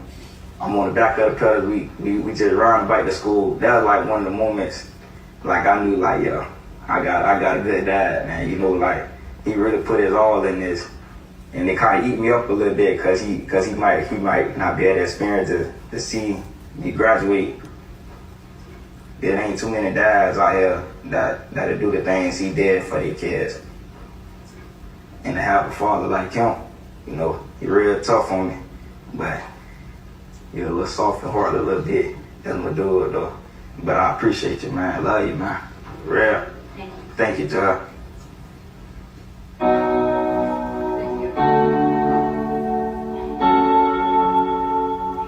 Jimmy is exceptional. He's kind, but he's dog. And what he's dealing with his father, just to shoulder that on top of what he's trying to attain as a football player is a tremendous balancing act. Mr. Horn. I want to apologize to my friends and family. Sorry.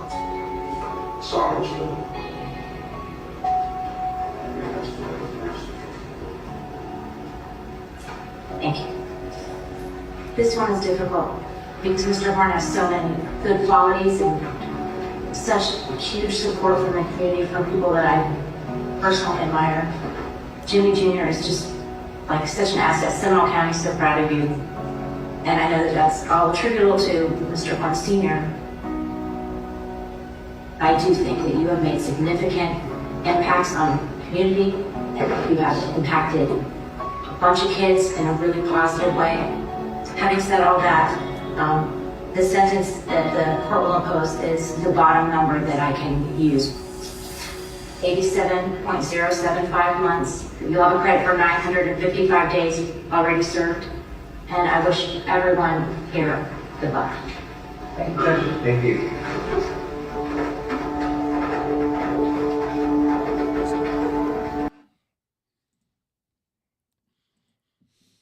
Okay.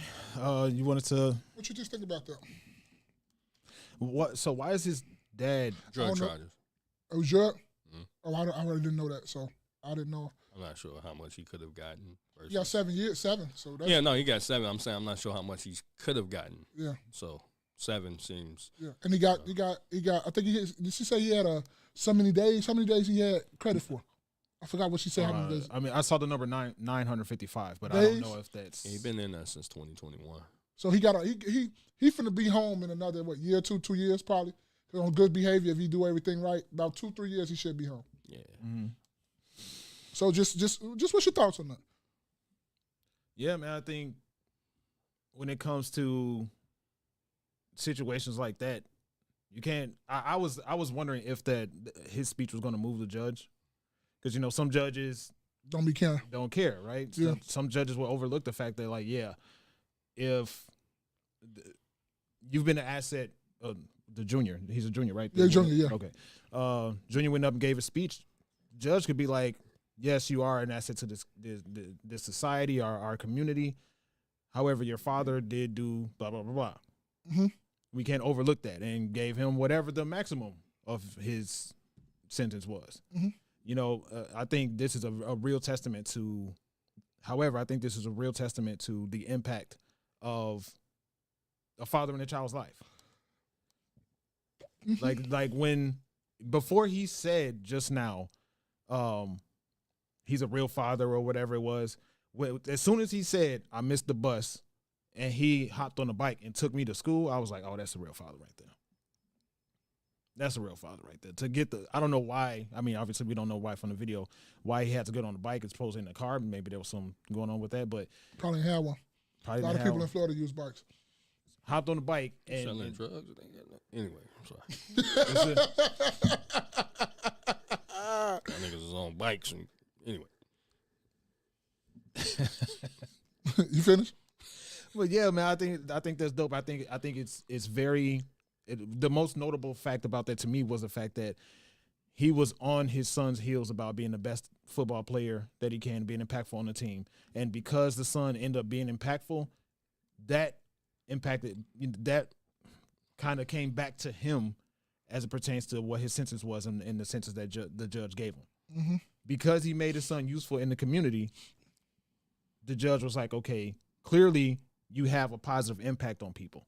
Mm-hmm. Clearly, even though this, whatever it is that you did before was bad, it sounds like the I won't say the cons outweigh the pros, but you still don't need to, we don't need to put you in away as long as possible. Mm-hmm. We'll give you some grace and mercy. So I absolutely love that story. It was dope. Mm-hmm. What you think, Jerry? I think it was cool. He spoke on behalf of his father. I mean, that's basically it. He was, sounds like he was a good person to his father. He was a good person to his son. Yeah. So his son spoke up for him. That's dope. Yeah. Pull a video. Pull it back up real quick. I want to read that. It was one comment, first top one. Which one? Wait. What did it say?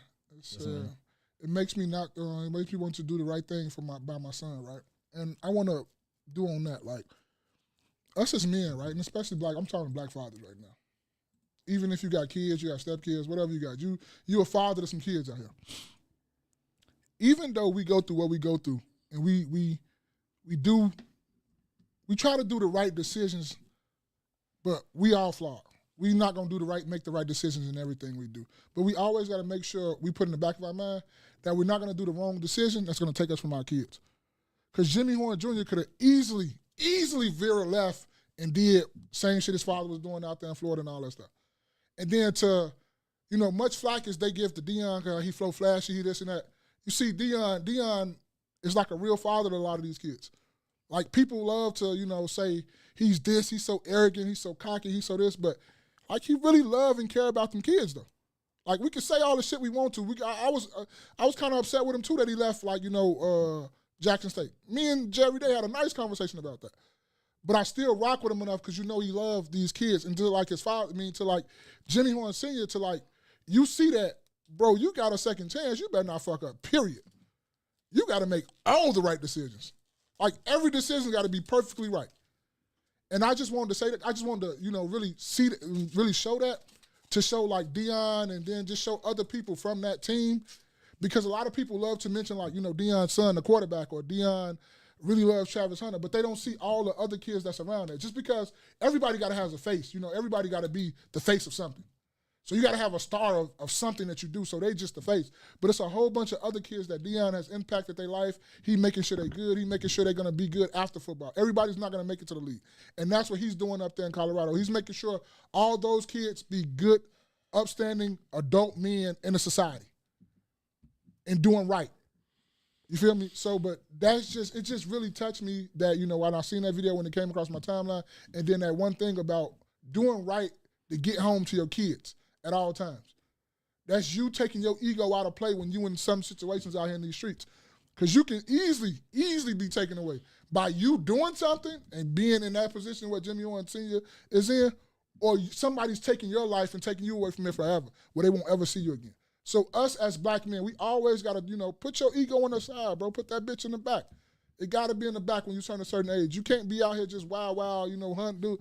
No, we got to get back to these kids and these families, like for real, for real. Like, fuck all that other shit motherfuckers be talking about like you a bit. No, some of the best things or the best advice you can ever do is walk away. That's the most gangsterest thing ever, you walking away. You walking away is one of the most gangsterest things because you know what you can do. You know what's in your mind. You know what you'll do to this man just to get him and your family. So for you just to walk away and not say nothing is the most gangster shit just so both of y'all can go home, man. But I just really wanted to say, talk about that because that shit really like touched me a little bit. Like, I'm not gonna lie. Yeah, because I was imagining myself, hypothetically, if that was me, and that was my son that went up there and spoke for me. Shit had you I ain't crying. gonna lie, it would have been waterworks. Yeah. It would have been waterworks, straight up. You'll sit up and he finna graduate. He finna graduate college. He's a senior. He finna graduate. Mm-hmm. And he said he really wanted his dad to be there. And I was trying to like, damn, is there a way he could still go see him graduate? Just that day? Yeah, just that day. Could you escort him to the graduation and he could just be there to see his kid walk? But it's like, why? I understand the sentiment in our heart go out to him, but you still have to pay your debt to society because you was out here doing wrong, though. Mm-hmm. You feel me? I'm not going to take that away. You still got to, it's punishment. It's consequences behind what you was doing. And people love to say, like, man, you don't got, yes, you do. You got them. You go work at McDonald's or something, bro, till you get on your feet. You don't have to always do the wrong thing, or go sell drugs or do whatever you need to do because it's fast money. You don't have to do that. Yeah, clearly it wasn't working out. Because they had them bike. But you got to be here for these kids, man. We got to be here for these babies, bro. I don't give a fuck motherfuckers say you mean. I don't know. You got to be here for these babies to teach them right and to do right. You got to be in that ear. Yeah, and I would wager that when his father was bringing him up, he wasn't necessarily thinking about society. He wasn't thinking about how his son being a good person is going to affect all of the people around him. Yeah. He just wanted his son to be successful, not like him, and educated. Right. He didn't want his son to take the same path. Yeah. It's like I'm bringing you up, and bring you up in the way that I'm bringing you up because I want you to be successful. Yeah. Not necessarily be around other people and be effective to other people that are around you, but for you to be great. And because you're great, that affects the people around you. Mm-hmm. So, yeah, man, that was a great story. That was a great story. Let me ask you, though, given, you did your crime or, and do you want your son up there trying to, especially if you don't have any, I'm not saying he doesn't have any intention to straighten up, but you got your son up there and he's speaking on your behalf, and then you go back to doing what you're going to do when you get out. But that's why I understand. I get totally where you're coming from. But I think his son going up there, he will go back and think about like I just got my son name out here. I can't fuck my son name up because now my son name is not going to hold no weight because he up here talking on my behalf. It may trigger something in him to like, I can't ever fuck up again because my son spoke on my behalf to get the judge to give me leniency for this shit. Gave me a second chance where I won't be behind these bars longer than what I have to be. I don't know. I feel like history has shown that, like, because we don't know if this was his first, run-in with the law or whatever. Right, yeah, so, and I was thinking about that, yeah. You having your son going up there, to me, isn't going to necessarily, like, all right, shit, I got a little reduced sentence. I did 3 years or whatever, and I got 3 out of it, I got 7. So he'll be home in the next year and a half or whatever. But are you going to go back to doing that? You grab that pack. Right. So that's one of the things I want. Otherwise, just, tell your son, like, nah, you ain't got to speak on my behalf because I did what I did. I mean, that's just to me what I think. I'm just the outsider looking in, but it just seems like all right, are you gonna go back and do that? Right, like if him having a son, like it's kind of like a combination of what the both of you are saying. Like now, my son is speaking up on me. Now, his name, even though he's a junior, is attached specifically to my case and what it is that I'm doing. And Sports Center, everybody's talking about what you got going on. Yeah, so now study what your son has accomplished. Yeah. Yeah, and like when people start talking about my son, they're not going to talk about how great he did in this game. They're going to be talking about my father locked up. Are you a liability to anybody that decides, okay, you decide you're going to put yourself in the draft? Are you a liability for your son? Yeah. Right? You get drafted. I mean, they make up reasons on why they don't want to draft you, right? We was talking about homie with the DUI situation, how he dropped down. Right? Carter, nice. That's what I'm saying. He dropped down. The Bears were supposed to be talking about getting him. He dropped down after the DUI situation. Where did he go? 10, Eagles, 12, 13, Eagles. 15? Went to the Eagles? Yeah, so, I mean, yeah, you got, to me, you should have been more mindful about your son when you was out there selling them drugs, riding them bikes. And that's one of the things I think about, right? Because absolutely, you're absolutely right, JV Day, that you should have been thinking about your son while you were selling the drugs. I don't say how bad was it. How much did you need to do that? Like, was it so much money that you were making? I don't think it's you can't stop it right there. I don't think to me personally, because I've been around that. I done cousins, uncles, all that. I done told y'all this story plenty of times. My uncle and my cousin, one of my cousins and like 3 of my uncles did more. He told me when he came home this time, I done did enough jail time, me and your uncles them, for y'all to ever see the fuck of a prison. So you can't, that's never an excuse, that's never nothing like that.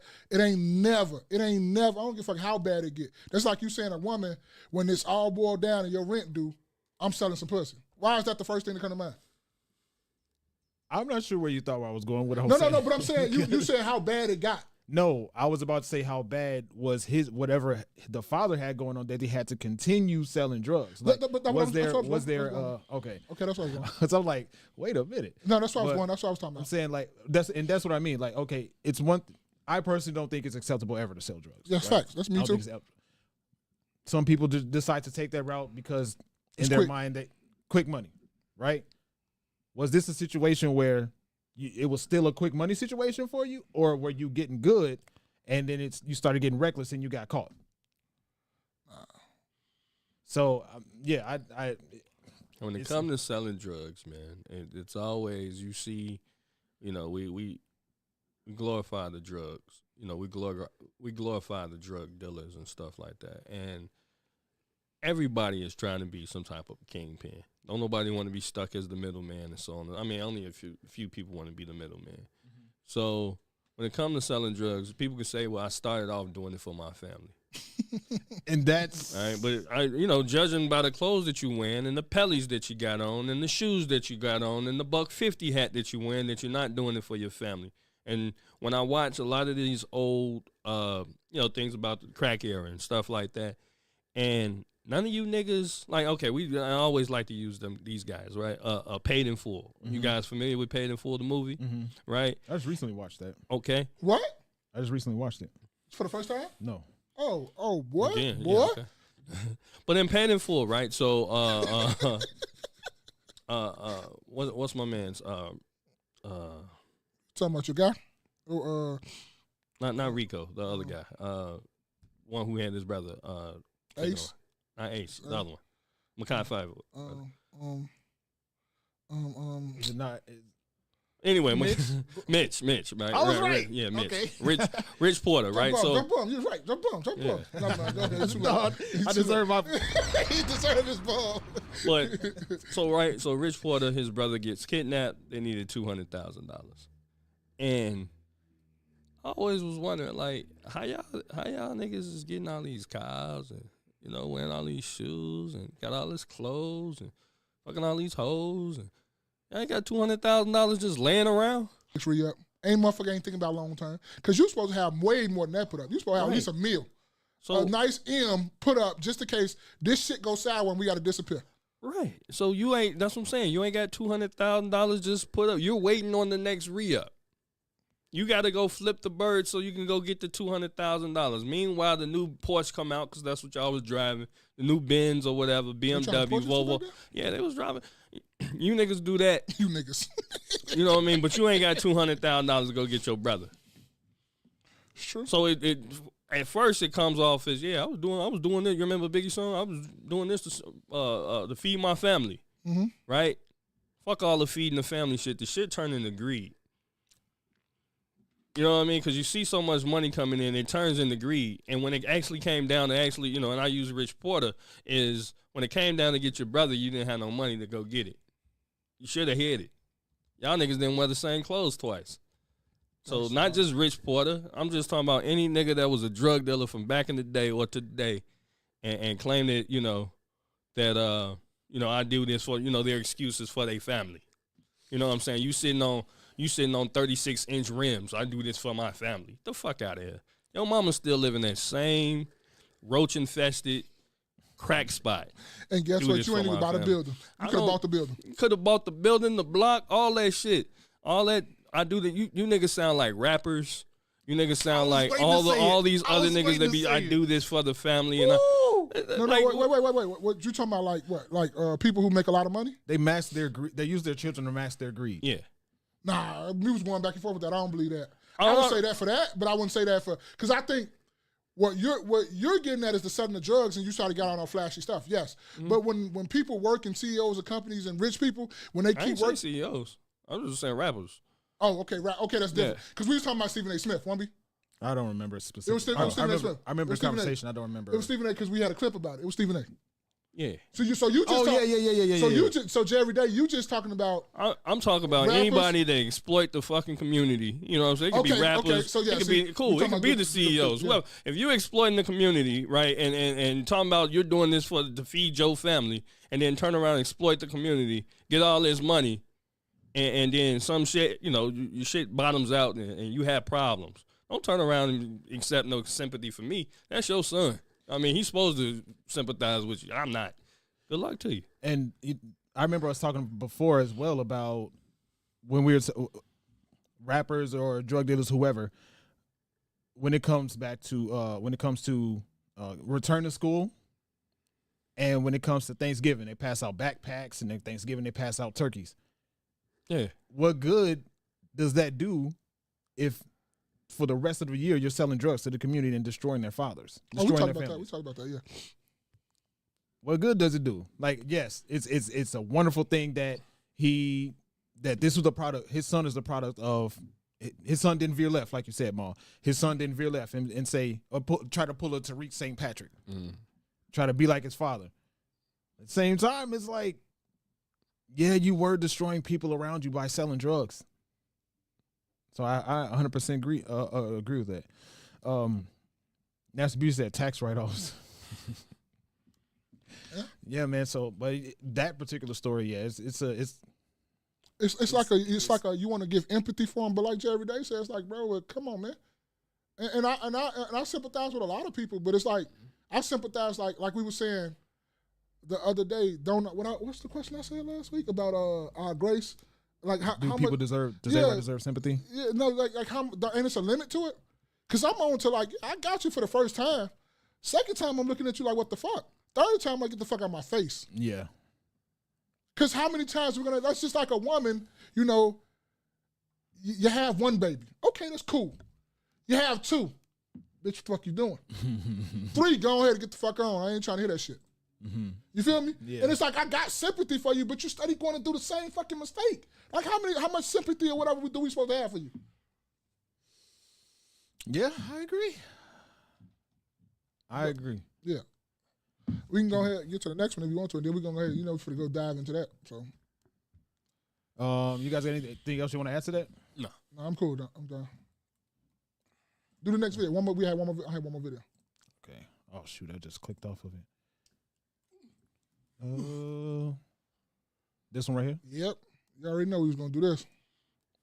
It's another edition by, Jerry Day. He don't push no bullshit on his feed. I'm telling y'all, go follow him. He might send us some bullshit.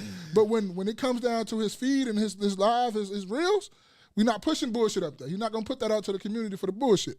He gonna put some real shit for us to think about. So this one, I saw this a couple times and I forgot what I was doing, why I couldn't send it to everybody, but I wanted to really talk about this. David, bro, he said, "Hey, Spaces, you seen the last episode of Sisters?" Y'all niggas wild. Y'all be watching Sisters? Him and David. Oh no, I catch Sisters in passing. So Facts. Keisha's watching Sisters. I look, what's going on? Oh, Zatima. Oh, all right. And I keep it pushing. I'm not watching no Sisters. I'm not finna sit down and I'm not watching no fucking Sisters. So Spaces, you sit down and watch the Sisters. I used to. Okay, all right, man. I did watch the first 5 seasons and then I just fell off after that. Said first 5 seasons. Jay You said Jay watching it too. I'm not watching those Sisters. You talking about Jay as in Spaces? Not this shit. Space every day. All right, let's see here. I don't know what this is about. So You didn't see this? no, You see all that other shit, but you didn't see this in your backyard. This right next door to you. Well, let's see.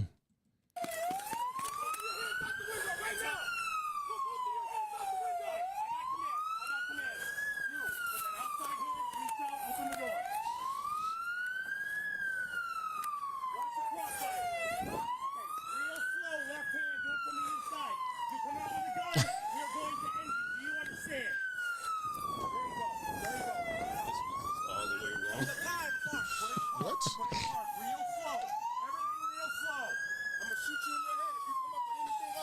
Nigga said, I'm gonna shoot you in your head. That was the black one. Facts. Shut off that siren. Left hand, real slow across your body, under your seatbelt.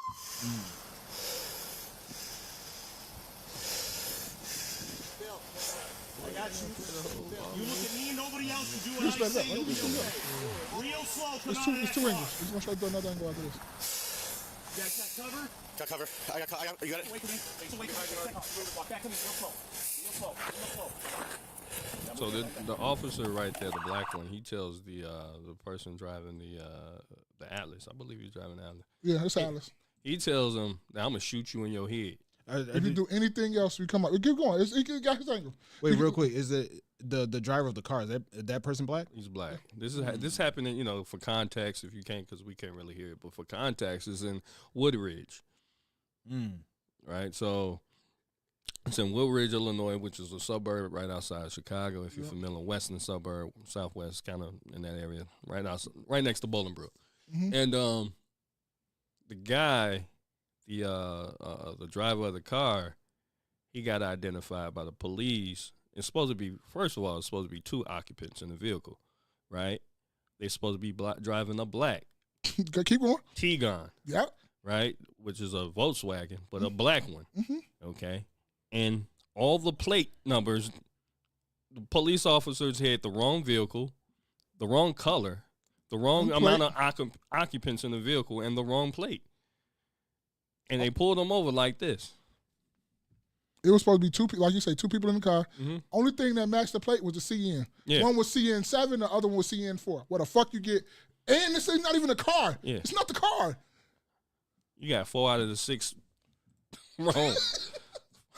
But bro, fuck all the plate. That's not a motherfucking black Volkswagen. That's gray. That's gray. Yeah, it's gray. So where the real people go? They go. Tom, come up here. Hey, that looks like on Woodridge too. Is that Woodridge? What's the street? Is it? No, I know what you're talking about. Woodford. Woodard. Woodward. Yeah, that look like Woodard. Woodward. Yep, it is. Because he said he coming from Sam Club. No, Costco. Costco, yeah. Costco right there. Is right there. Yeah. Right there to the block. Hey, Thomas. Y'all gonna see me come through in the truck. Let's go. Meet me. This is the wrong car. CS 794663. Yeah, this is the wrong car. This is the wrong car. It's Yes, it is. But the plate don't match. The last 4 or 5 are wrong. It's the wrong plate. Bro, they don't. Well, we got to talk to Dan about the thing, you know? Yep.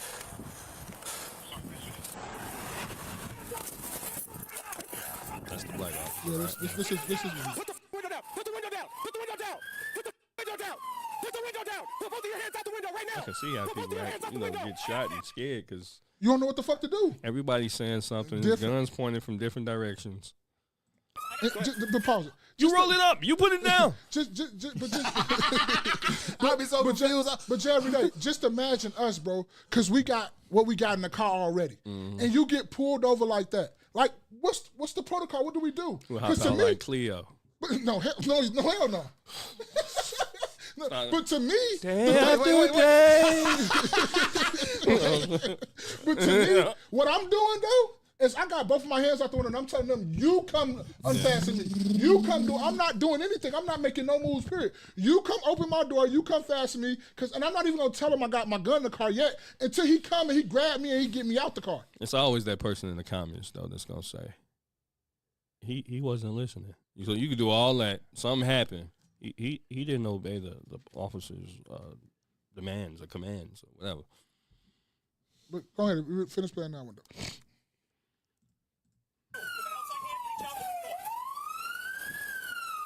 your crossfire. Okay, real slow, left hand, do it from the inside. You come out with a gun, you're going to end. Do you understand? There you go, come on out. I got a quick time. Put in park, real slow. Everything real slow. I'm gonna shoot you in your head if you come up with anything other than that. All right, real slow. Now get the left. Slow down. Somebody shut off that siren. Left hand, real slow, across your body, undo your seatbelt.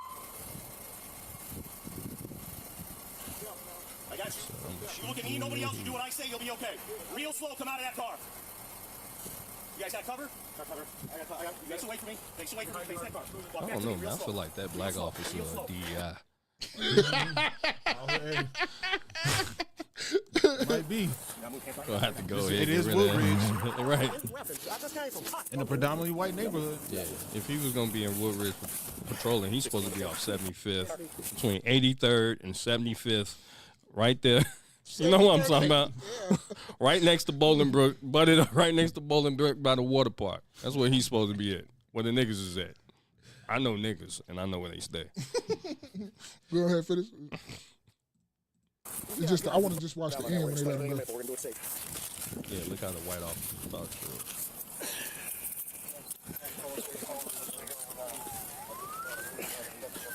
Oh, this is some scary shit. You want to turn the micro? Yeah, please.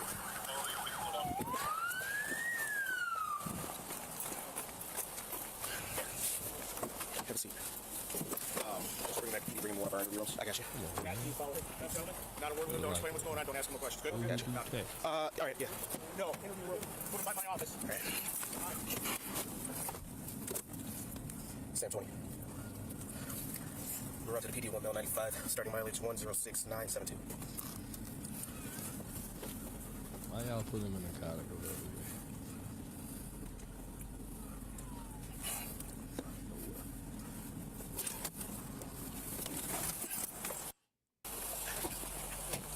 Take him out. Wrong car. Take him out. Wrong car. Hop on, man. Hop on, man. Place the car. Take you out of handcuffs. There you go. Okay, I'm going to do some who I am. So we'll talk about what's going on. Okay, don't want to take these samples first. All right, so we go through the shooter. There's car plates. The car is the same as yours. Plates match with hold on. No. Hold on. No. Look at me. No. Plates match. Two of them are off. All right. That's why you're placing handcuffs. We thought you were the guy. No. All right. You're not. I understand that. All right. Hey, listen. Look at me. Hey, look at me. Hey, look at me. Still demanding. Hey, look at me. No, but look. Listen all the way through though. Like keep finish. Let it go. I mean, absolutely. I mean, let's clear these roads up. Y'all threatening to shoot me in the head and shit. Don't move. Put your hands up. Like, this is ridiculous. Okay, well, listen. This is ridiculous. I've been out here for 15 years and never have I once in my life. Remember, I seen nothing, right? You have to look at man, nothing, dude. That shit is unacceptable. You're especially you, Harvey. Especially you. Oh, he know you right there. Hey, my name is Derek House, man. I've been out here. I lived in Woodridge for 10. I've been in Downers Road for 3, man. I'm a upstanding citizen. My kids go to school here. I'm well respected. That's wrong. Did you hear the part where the brother tried to be like, hold on, bro, you ain't got to. What the fuck you mean, hold on? You the main one. Now we brothers. Now we brothers. We supposed to be brothers. Now we brothers though. Nah, I didn't hear him say that, but he said, "Hold on," like he was like, just calm down. Like he was trying to like smooth it over, like you don't got the right to be mad. Yeah, because I saw him talk to the black officer because that was the body cam at the end, right? Yeah, he was like, man, he got every right to be. The white cop said he got every right to be because he do. Yeah. Absolutely. Like I saw him talking at the black cop with the card, but I didn't hear what he said. But he definitely said, especially you, Harvey. He said that nigga by his name. Did he see? I don't even think. I feel like you didn't ran into him before. I think he knew him before. Like, dude, we didn't had plenty of talks. You know what I'm saying? You're a black officer out here in these white suburbs, and because that's always something I like when I do see black cops in white suburbs. Like, it's hey, you know, I'm kind of drawn to that. It's like, the fuck you doing over here, buddy, brother? What's that, brother? Nelson Beauty said most cops are military rejects, drunk with power and authority. Ooh, yeah. And that, let's see. Cultivate said, well, DuPage County just paid him. Nelson Beauty said, I smell a civil suit. David said, it's already one sis. Nelson Beauty said, I hope they hired a great lawyer. Bro, that shit gonna get settled. They not gonna put up no fight. They not gonna do nothing. That shit was all bad. He got top dog. Yeah, he got top. Top dog, stop putting out commercials. How much money they finna make? Yeah, that's gonna be a nice, good lawsuit too. Easy money. Yeah, that's easy money. Like, now imagine no cameras. Ooh. Imagine no body cam. Ooh. Top dog law. Yeah. Ooh. It would have been so many lies told. Mm-hmm. It would have been so many. It would have been so many lies told. He pointed at. He told him to roll the window down, but I told him to roll the window up. Everybody pointing at each other. Yeah. And this is, you know what? At first, I wasn't really for the body cam. I don't know why I wasn't. That was years ago before they even rolled this shit out. But you know, now it's starting to be. It's like it's really showing you, like, what the fuck going on out here. Mm-hmm. You know, sometimes you know I haven't really been. I had my issues with police, but you know, I never had nothing to that extreme. But it goes to show you, it's some extra stuff going on out here in these suburbs. Just imagine if all I keep thinking about is if he was a CCL holder, and if he said that out the window, why they saying all this stuff? Now that's the time you just don't say nothing, just do what they say. You tell them afterwards. They like what did it say? Black car. No, he's black. That's good enough. But they was looking for it wasn't a Volkswagen Tiguan. Tiguan. Yeah. Then a Atlas. Yeah. That's a great Atlas. Even if you don't know cars, you know your colors. What color is that? Pretty. I'm saying, like, what color is that? Metal. Metal. It's like, bro, this is wild. Yeah, man, that's. So who's the DEI hire? The black guy, obviously. The couple of them white cops out there. The one who said he fucked this up, he's definitely a DEI. Come on, has to be. I mean, how y'all don't get the basics? Yeah, and it's like what you mentioned about the body cams. When you said that you were against it, I didn't really, when they first started rolling out, I didn't have necessarily. I mean, I guess, you know, we need to see what's going on. Yeah. It's too much stuff going on where he said, she said when certain things happening. And they always bleed a cop anyway. Cop law is law. I mean, cop word is law. Right. Then when I found out, what made me mad about the body cams was they have the ability to turn them off whenever they want to. Yeah. Right. Yeah, you shouldn't, like, if they're on, they're supposed to be on. You should have enough memory and enough battery to last you your whole shift. Mm-hmm. And if it go dead, take that back to the station, go get your another. Charge it in your car. Yeah. Matter of fact, yeah, you should have a swap to charge it in your car, yep. And when you put it on that thing, it should shoot straight up to the clouds. As soon as you put it on that, whatever the brick is, it should shoot straight up to the clouds. Yeah, man, like, this is all wrong. Like, it's all wrong. It's all wrong, man. Yeah, but you know what? Anybody know a lot of those western suburbs, they used to be sundown towns. There was a situation out in Naperville where I think he was a police officer from, I'm not sure if he was from Naperville. He was a black police officer. Not sure, again, if it was from Naperville, but he was a police officer. And he got pulled over by the Naperville police. They had him hemmed up. This was like a couple years ago. They had him hemmed up on the side of the road or whatever. So, I mean, they get really... Oh, when he said you fucked up. Your ego gonna get us killed. Oh, yeah, you remember that? I know that. Did we do that here? No, I don't remember us doing that here. Okay. But I remember exactly. But he was a police officer, Yeah, no right? glasses, black little glasses, yeah. Mm-hmm. Mm-hmm. So, I mean, very racist when it comes to blacks, and specifically the western suburbs, because it's predominantly white out there. They say it ain't no racism out here, B. I mean, when it America's comes to police not racist. They say Who said that? Motherfuckers say that, B. That's what the words on the streets is, B. I heard them words on the streets. Words on the streets is there's no racism out here, B. Words on the street. Is Cultivate out here? Is Cultivate said, Top Dog Law. Oh, I hate to hear that commercial coming on. GCI State advertising them. Is Cultivating? Don't answer that, Cultivate. Don't answer that. He asked us like we know. Well, right. Well, she said GCI. Yeah, she said GCI. So I'm like, is that like just a familiarity thing, or is that you actually live out here? She got to be sometime. She got to be somewhere around here. If it's GCI, GCI. Yeah, somewhere. Yeah. Think about Top Dog. They'll play the same commercial back to back. Top Dog Law. Hey, we need to get sponsored. 22. Yeah, man, that's wild. That's wild. Yeah, that's a to me as a black man and as a, like I keep saying, that's some scary shit, bro. I'm not trying to hear what you talking about, what you would have did, should have did, would do, whatever. That right there is some scary shit. Because if you don't do the right thing, you will not go home. And then with the guns pointed at you, who, like you said earlier, who do you listen to? Like, you got both of these people yelling at you, trying to tell you what to do. That's when you get angry. Motherfucker, will one of y'all tell me what to do? That's when you start yelling, like, which one of y'all I'm going to listen to? I can't listen to everybody. Oh, man. Yeah, I don't know. I don't know. You don't know what? Like, just putting myself in that situation. It's like, you're scared. It's a scary situation, bro. I'm telling you. It's really scary. And because you got the one he did listen to was the white one. Both of them have guns drawn. Mm-hmm. But he said, take your left hand and unlock your seatbelt. Like, nigga, what if I don't know my life from left? You come unlock my seatbelt. Then that's what I said. I said, I'm sticking both of my hands out this window. Y'all come do whatever y'all want to do. I'm not moving. I'm not doing anything. And we're going to stay like this, and then we're going to be cold because I'm not moving. Yeah. I'm not touching nothing. I'm not doing nothing. You can unbuckle my seatbelt. You can reach here. You can do whatever fuck you want to do. I am not moving. That seems like it would be the best option because one wrong move. Remember, I told y'all about that time on my way to work in the Pontiac. Cop pulled me over. I'm sitting there chilling. I done gave him everything. He said, "Oh, you got a what you call in the car?" I'm like, "Yeah." He's like, "Where is it at?" I'm like, "In the back underneath the seat." He said, "Grab it." I don't remember that story. He said, "Grab it." What?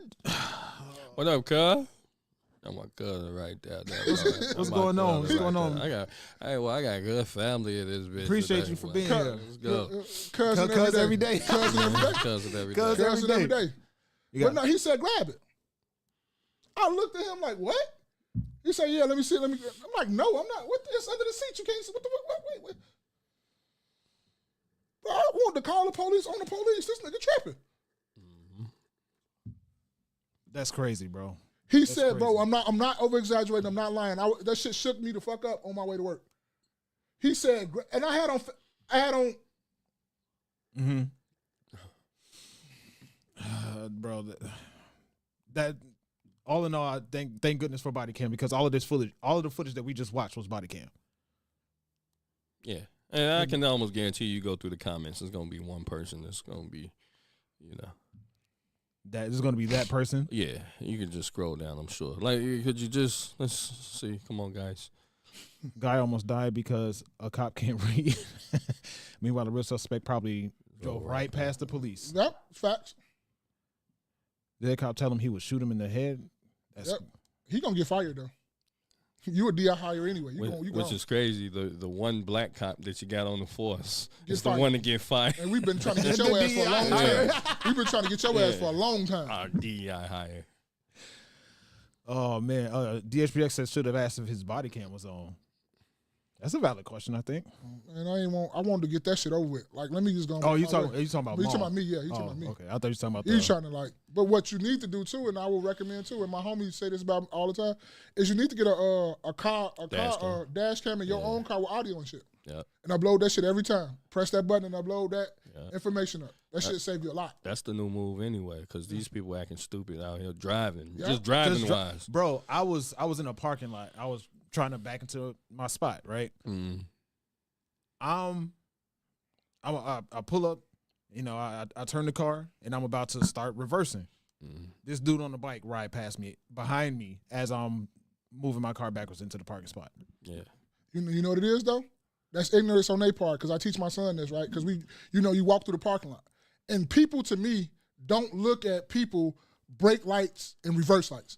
I walk through the parking lot, when I see somebody lights on, I'm making sure they ain't hitting on their brakes and they ain't throwing it in reverse. That's all I'm looking. Well, that's all I'm looking at while I'm going through. And I taught my son that, like, bro, you sitting here just walking, not paying attention.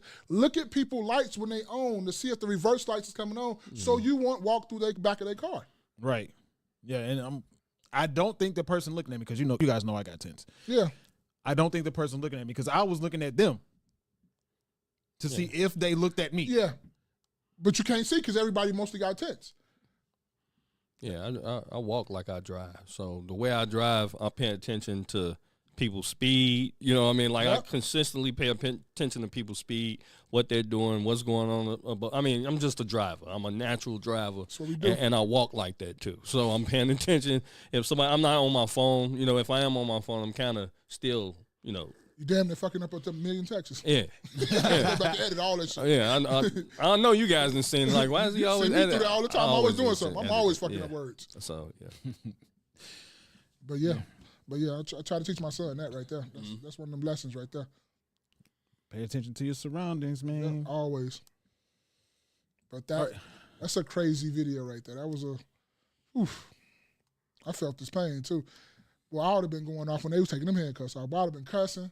I would have been going completely slap off. Boy, y'all done fucked up, right? You know y'all done fucked up, right? This good lawsuit right here, boy. And guess what? I'm not stopping till I get motherfuckers badges. Fuck all that. I want the money and I want badges. I'm going out the badges, B. Y'all is not finna be working in Woodridge no more. I only want to see y'all around my goddamn house. Facts. Because that's what they do with the police, right? Like when... Yeah, you finna transfer from out of this motherfucker. Just like when Buddy, with the lady that threw the hot water on him, like he had been in previous situations with people. And instead of them firing him, they just kept moving him around to different areas. Well, you finna get your ass moved from Woodridge. Because you ain't going to be patrolling around. I ain't going to see you. When I'm going to Costco, you're not going to be sitting in front of your police car no more. All right. You got to go. Ranisha, is it Ranisha? Said these audio cams come in great handy. I got a lot of transporters and tows that have those on a truck, and they came in great clutch when they need it. Yeah, man, I don't see why not. Like, I don't see why anyone would put up the argument to have body cams removed. I don't see the point. But trucks are getting them now too. Trucks are getting cameras for their side mirrors, for their back, getting trucks like 360 view all the way around. Big semi trucks is getting all that too now. So you can get all the too much scamming. Yeah, too much scamming where people jumping in front of you, slamming on brakes and all this stuff, and you think it's your fault. Well, no, they was on some bullshit. And then it don't help because all these commercials, Top Dog Law included, all these commercials is promoting this stuff. That's, to me, second to the rap, that's one of the most detrimental shit right there. Every other commercial on the radio is about how you can get some money by suing somebody. Let me also add is, because I listen to other things outside. Like, if I do listen to the radio station, I listen to GCI and I listen to V103, but I sometimes listen to other radio stations, and they don't have those same commercials. Facts. So to me, what it seems that you're trying to push is an agenda where you have, darker skinned people out here trying to commit some type of fraud against, commercial drivers. You ain't lying. You know what I mean? Because I don't get those same commercials from, if I'm listening to, I don't know, Q101 or, B96, whatever the fuck. B96. I'm not getting it. The country stations, the AM stations, nobody has that weak ass Top Dog Law shit going on. It's only yelling. three. It's three. It's V103. 106. It's 92.3, and it's 107.5. Yeah. The three major, how they say, urban stations. Yeah. They got those commercials on nonstop. So you got niggas out here slamming on, and they should already be weak. They cars. Then they switch drivers and shit. I just saw a lot of that shit on YouTube. Say, how do they do it? They get in front of you, merge in front of you, slam on brakes. Right. You will bust the window and stuff. People in the back seat will put up a sheet so they can go ahead and switch drivers. But what does that mean, though? What does that do? Because somebody else probably didn't have their license, or something was going illegal. Oh, or something okay, like that. That's what I was thinking. So they'll switch drivers. Okay, got you. Okay, yeah. And then they get out talking about my neck, and then they'll see the motherfucking camera like, oh shit, they got a vet dash cam. I had something like that happen to me. Not while I was driving the truck. It was the day, and it wasn't really fraud. But what happened was, this was the day me and bro we went to the concert over there at Sox Park. Yeah, me and DHPH, and we went to what's the rapping nigga from Chicago? A little short nigga. Chance. Yeah, we went to his concert. Yeah, I don't be knowing these niggas now. We went to Chance the rapper shit, and I went to drop him off. I went to drop bro off, and it was a car. I pulled up behind a car, and bro, he got out the car by this time, and I'm sitting there, and the car starts backing up. So I'm hitting my horn. That's when I hit the Buick, and the car just backs into me. Pow! Hit me hard too. I said, "What the fuck?" Now I'm kind of. It ain't quite the hood, but it's definitely, you know what I'm saying? This was alert. You definitely need to be alert around here. Turn us up. So the guy pulls off, and at the end of the block is a gas station. Pulls in the gas station. I'm like, oh, shit. Let me go up here to this gas station. So I pull into the lot, and by this time they didn't switch drivers. So it's two females and the guy, but I know it was the guy that hit me. You know what I'm saying? He got liquor on his breath and shit. So I'm like, man, I could call the police. You know, I'm going back and forth with them. But I know the police ain't even going to come because now I'm on 63rd. So I know the police ain't even going to show up. And so what happened was they ended up peeling off. You know, and I'm sitting there with the salty face because I got a little dent on my car. So I go to the police station, make the police report, come outside, and guess what? My car wouldn't start because they hit the side where the battery was at. So, yeah. So I ended up having to get a jump. I mean, it was just a mess. I mean, I was kind of out all night because of them. Yeah. I wanted, look, I had banker. I wanted to start. I see why niggas start shooting. Hey, but you know what it is though. Be honest and be mindful too. Young niggas out here hitting you, and waiting till you get out the car, and like 3 of them jump out the car and take your car too. Yeah. Be mindful of that too now. David said, I remember that day. Huh? I was like, David said, I remember that day. What's going on 9 years ago? Remember that too. Now be mindful as the people. Always be mindful, like people don't scam and take your whip too. So that's why you just don't be quick to hop out the car. You wait to see what's gonna happen and gonna go home. That's one of the things I was thinking about when I was backing into that spot. Yeah. And the little kid, I don't know how old he was, but he was on a bike, and it's like 30 degrees outside, but whatever. He riding the bike past me. I was like, man, I ain't even gonna trip, man, because these people are crazy these days. Yeah, you gotta just be mindful. Let shit slide. You gotta get home to your people and your family. Like unless it's detrimental to your life, let that shit slide. Bro, I've been seeing these crazy stories about people killing somebody over the dumbest stuff. Like I think it was a story where a postal worker got killed for cutting somebody in line, or somebody thought they were cut them in line or something like that. You end this person's life for that? So I'm like, you know what? These people are crazy these days. Just go ahead, bro. Just go ahead. Do your thing. That's what I'm saying. Be mindful. It's not even just Chicago. Wherever you at, be mindful of people just backing to you and lightly bumping you on the back of your bumper for you to get out the car, and they hop out the car and all that. No, be mindful. Be mindful. Be humble said I fell asleep and y'all still going. It's all right, being humble. Y'all got the time for this last one? Come on, let's do it. Let's get to the last one. All right, so we know the inauguration. 2025. The fuck was she wearing? Melania. You talking about this right here? No, not that. I'm talking about one right there with the hat on. This bitch look like something from The Mask. Which one? Oh, this one? Middle down. Oh, this right? Yeah, look at this shit. That is not what's up. That's what she had on? Yeah. I ain't see it. It looked real scary to me. I ain't gonna lie. I was at work. Scared. I was there. They was watching that at work, you know. You went back down in the truck. Huh? Yeah, I sat there for a minute, finished my food. Yeah, you was there because you had a purpose, but you wouldn't have been there if you didn't have that food. You wouldn't have been there. Yeah, I told you. See, she looked like that motherfucker in different. Look at that. That was literally the outfit. She picked the green or whatever color that was.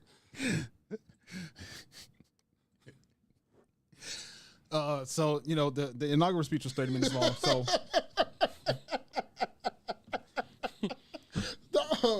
Oh shit! Hey, Spaces was hype for the inauguration. There was some. Yes, we can. Oh, shit. So I just made some notes. I tried to make it verbatim to what he said for each thing that he said. So there were some things, and I'm just gonna rally them off because every single one of these can be a whole conversation in itself. So he said, I will issue an order to stop our warriors from being subjected to radical political theories and social experiments while on duty. Our armed forces will be focused on their sole mission, defeating America's enemies. What's your thoughts? Anything at all? Like, okay? Or? Okay. Are we doing executive orders? I'd love to do that. Yeah, then what you got? He said, this week I will reinstate any service members who were unjustly expelled from our military for rejecting the COVID-19 vaccine with full back pay. Can he do that? Is it going to be true? Is it like, it sounds good. A lot of shit sounds good. But let's follow up on that, because that really do sounds good, and that's a great, but you need to talk to people who really got fired for that and need all that back pay back. You need to follow up on that. Did you really do that, or you just, motherfucker love to talk? Yeah, like Biden, because ain't hardly nobody got them tuition reimbursement, whatever the fuck, tuition shit. Yeah, let's get it cracking. Like, if you're gonna do something like that, I want to see that. That'll be dope though. Naps and Beauty said Jeff Bezos' fiance looked distasteful too. Be Humble said that was talk. Let's see. He said, as of today, it will henceforth be the policy of the United States that there are only two genders, male and female.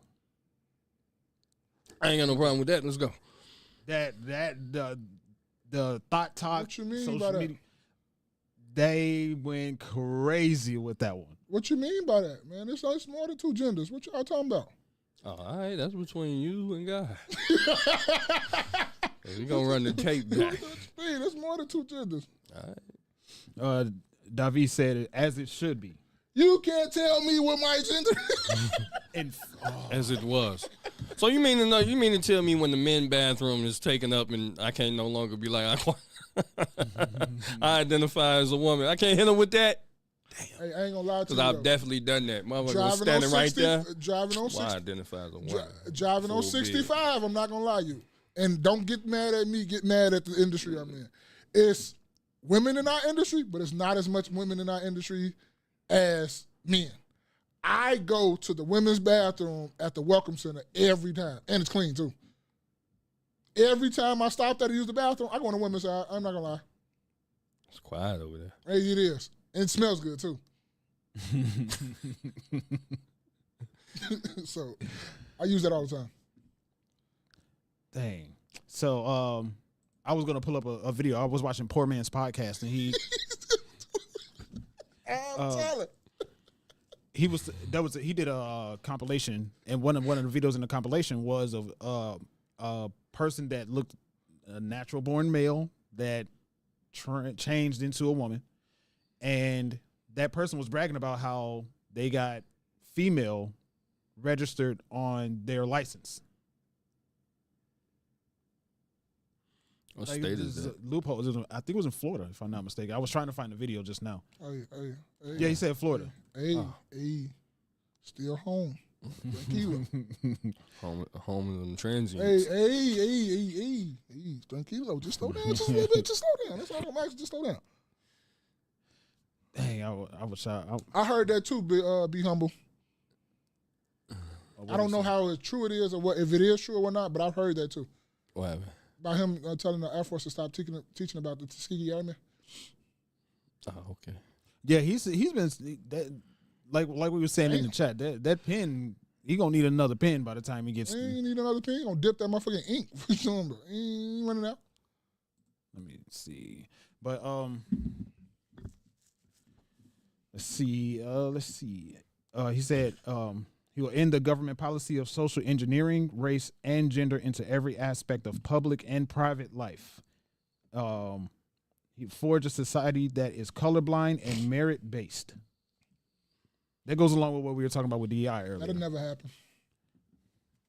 You think so? That'll never happen. So you think that'll happen? It'll be not color based and just on strict on merit. Huh? I'm just saying that'll never happen. We giving our little takes on each thing you read. I'm just saying that'll never happen. Critical of gender. This I don't know if y'all be able to make it through it. What happened? This is the person right here. Hey man, are we finna look at this? I forget when the person said that. I think they said they were from Florida. That's all. Okay. But so he said he will lower taxes for Americans and increase tariffs. I'll see, man. This all be see. You said you will see or you don't see? No, I say we'll see. Only time will tell. Okay. He said he'll declare a national emergency on energy, and by that he means he's going to drill on American soil to reduce costs. Any thoughts? We'll see. It's only time will tell. Like, cause you can say all these things. Biden said a whole bunch of this shit too, and we got on his ass after a year or two. Look. I put it like this. Even if you voted for him or you didn't vote for him, he's the president for all of us. So everybody get the same critique. Everybody gets same energy. So we only get time will tell. He might be a great president. We don't know. He might not. So only time will tell if all these things that he said is true or all these things he ran up on and all this stuff. Only time will tell. That's the only thing I can say. I'm not saying he lied. Just time will tell. He said he will declare a national emergency at the southern border. Now, I don't know if you guys have seen it, but I've seen evidence. There's been news and evidence of that happening already about people being deported. There's actually some evidence of it happening in Chicago. I saw a video where at McDonald's. There's one at McDonald's on Central and Roosevelt. ICE came through that bitch. For real, Central and Roosevelt. Yeah, you know. They was talking about all these. Yeah. They're talking about how the neighborhood is now. I don't want to say empty, but it's definitely more desolate in comparison. So, and then, I've seen Tom Homan talk about that they, like, in one day they made at least 400 arrests. But is this wild though? Didn't he say day one this is what he's gonna do? Did he not say that? So like I don't get what the upper arms. He said he was gonna do this. I think one of the things that when it comes to that in particular, people are looking at it from an angle that he's not approaching it from. People keep saying that I hear a lot. You are deporting people that are going to pick our crops and do all of these particular jobs. It's going to be some of them mixed up in there. My thing is with the whole picking crops thing, right? They could develop some shit to pick crops. They came up with the cotton gin. You know what I mean? Like, niggas talking like y'all eating strawberries and shit like that. Like, nah, man. They like, what crops? What crop? It's still a lot of black people that do sharecropping down south.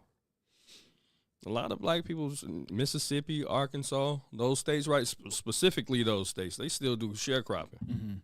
You know, so yeah, you're talking like you got these Hispanics.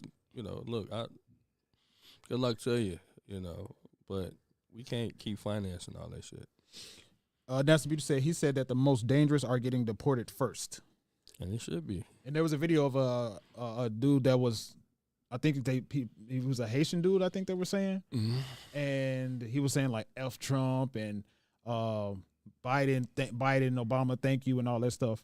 And that person was like a repeat, what is it?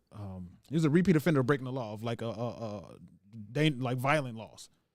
I think like when you come to another person's country, I don't give a fuck where you're from. You probably need to shut the fuck up and go blend in.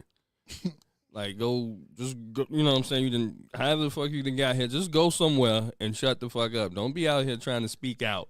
That's not. When in Rome, right? Yeah. Do as Romans do. Yeah. Otherwise, you know, shit, you might have to go back and go speak back out where you from. It's just a straight up and down of it. And another thing he said was in the practice of catch and release. Now, we've talked about that before on here. Oh, about what? When people get caught, then they get released? Immediately, basically. So he'll end the practice of that. Oh, no. We talked about this already. The dude that he appointed the Tom Homan. is that his name? Mm-hmm. That dude wasn't for none. You talking about Borders are? Yeah, the dude wasn't for. We seen the interview like he wasn't on bullshit, bro. My man was with all that energy and all the smoke. And he knew what he was talking about. Nigga was talking about locking up Brandon. Like, you get in my way, I'm locking your ass up too. He wasn't for none. So what do we? I don't get the sentiment of why people is like. I don't understand it. I don't get it. Yeah, people said he served under, I think, 7 different presidential administrations as the Borders are, if I'm not mistaken. Oh, the only one he didn't serve is the Biden. Mm-hmm. Oh, so he brought him back, but he was there before. He was there with Obama and all that stuff. Oh, because Obama was importing niggas too. Mm-hmm. Obama deported the most people they ever seen in their history, right? They call him the deporter in chief. Yeah, shit was all right too, wasn't it? When it came to them, right? Yeah. Hey man, get to doing what you do. Yeah, but that was the gist of it. He yes, we can. 30-minute speech, and he's been signing all different things that. Let's talk about a few one. What few you want to talk about, Jerry? If we could pull it up, I mean, shit, we could speed through these bitches, yay, nay. You know what I'm saying? Yeah. I don't know them shits off the top of my. They got a list of everything he signed. Yeah. Let's see. Type in executive orders. Trump passed executive. passed so far.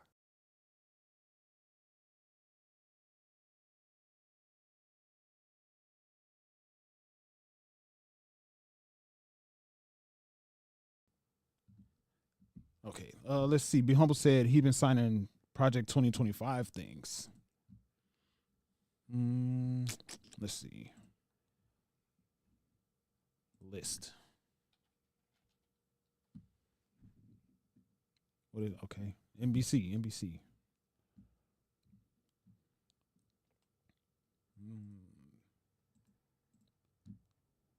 Okay, so it says President has started his second administration this week with a blitz of policy actions to reorient the U.S. government.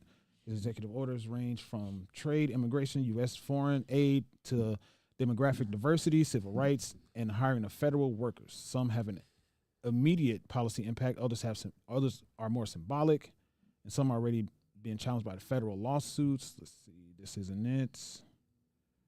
Friday, Trump's. Oh, there's the full list right there. It says here. Go up. Oh, right here? Yeah. Memorandum for Secretary of State to say, okay. Oh, this is the list. Okay. Memorandum for the Secretary of State of the Secretary of Defense of the Secretary. What is this? Enforcing the Hyde Amendment, the first 100 hours, historic action to kick off America's golden age, removing barriers to American leadership and artificial intelligence. That's a big one. Elon went crazy with that one. That's Elon's personal one. He told him to do that. Yeah, because I don't know. It's just it's jokes. Just say it because it's just jokes. No, for sure. Because I was watching the inauguration to see like people's reactions to certain things. When Trump started talking about, he said something about putting an American flag on Mars. Elon, the camera switched to Elon, and then they do that stuff on purpose. Shoot, this was Elon right here. Oh, he didn't do this? He didn't do that yet, did he? When did he do that? Oh, Elon did that a while ago. Oh, he did that before the actual inauguration, if I'm not mistaken. He did that inauguration too, right? No, not that I saw. He didn't do that at the inauguration? Not that I saw. Oh, I thought they said he did that inauguration. Be Humble said C-Spaces watched the whole inauguration. What, you want me to watch a piece of it? Did you hear Maul calling me out last week for not getting context? No. I just called you. We just was talking about it. You just put something up there. Yeah, I watched it for context. I watched the whole thing. Okay. And my local contrarian, I watched a lot of Kamala Harris and Joe Biden talking in their entirety. What's your point? I don't think this is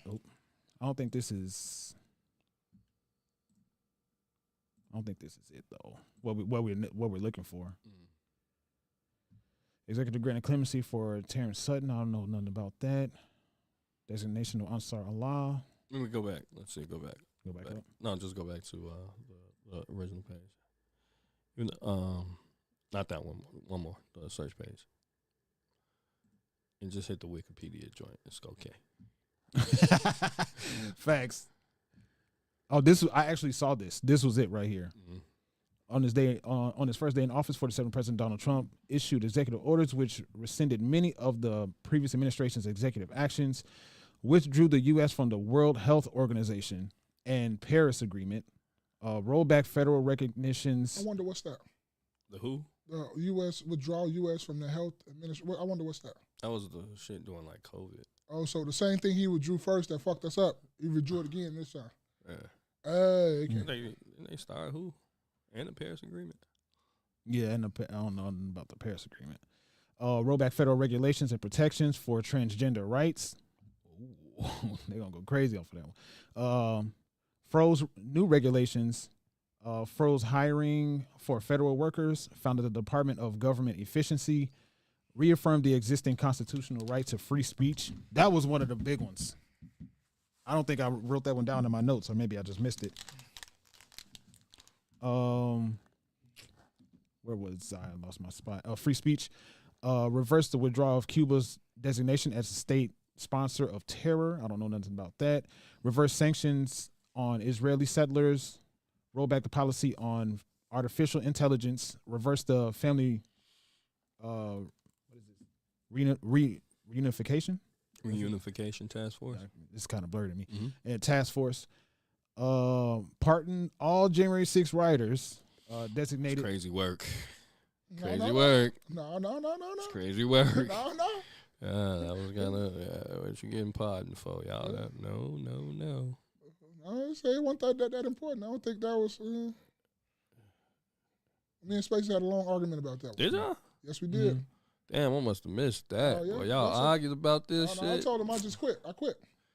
Oh, let me. I'm curious because I guess I missed it. That was on the podcast. Yes, it was. Okay, it was, so it what you think he should have? No. I want to hear Spaces because I think he shouldn't have pardoned them. So I'm pretty sure I'm probably on your side. No. Yeah, we probably is. We were going back and forth because he said because I said what if Trump so I said which one is worse, Trump pardoning the January 6 rioters or Joe Biden departing? Oh yeah. I remember y'all talking about that. Yeah, that's what we was talking about. We was going back and forth with that. He said the pardon of Joe Biden's son was worse than the rioters, and I was like, but that was before the rioters even got pardoned. Yes, but I was saying how he was like, you don't, and I was like, my argument was, we don't know what Joe Biden said, but he said that's what his argument is. He could have did something bad. I was like, but we still don't know what he said. I mean, we still don't know what he done. We seen what they did. Right? Am I wrong? Yeah, you're right. I mean, I think it could be looked up or whatever Hunter was doing. But, I mean, we, like you said, we saw firsthand what they were doing. And, people got killed in the mix. So. Damn, that's going to be crazy if that is true. If he can run for a third time? Wow. Yeah, he did they are putting something in place for him to be. But he said that, but they've been saying that if he get this, he's gonna make it to where he not ever be it's gonna be his president till he die. He's not going nowhere else. I think that's the issue. I think we talked about it before. As far as presidency, is that you have a president that he did from 2020 to 2020. 2016 to 2020.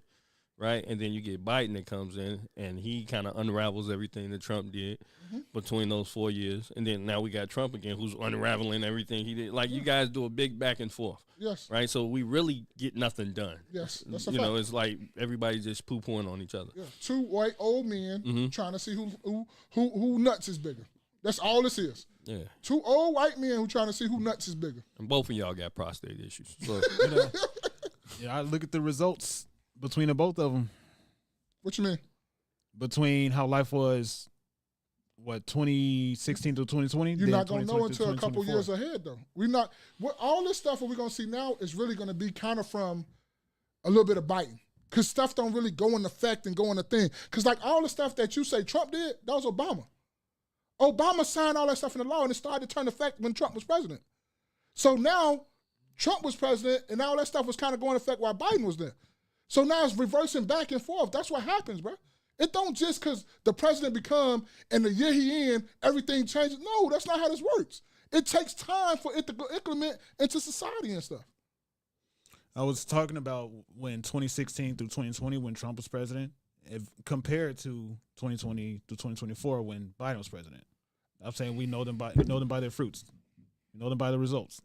And that's what I was just saying. You don't know because it's the previous president's thing that's going in effect, bro. That's what I just said. Okay, how does that compare then to the fact that he's specifically doing the opposite of what Biden? So if let me ask this, because I'm really curious if people in these next 4 years, people's lives get better.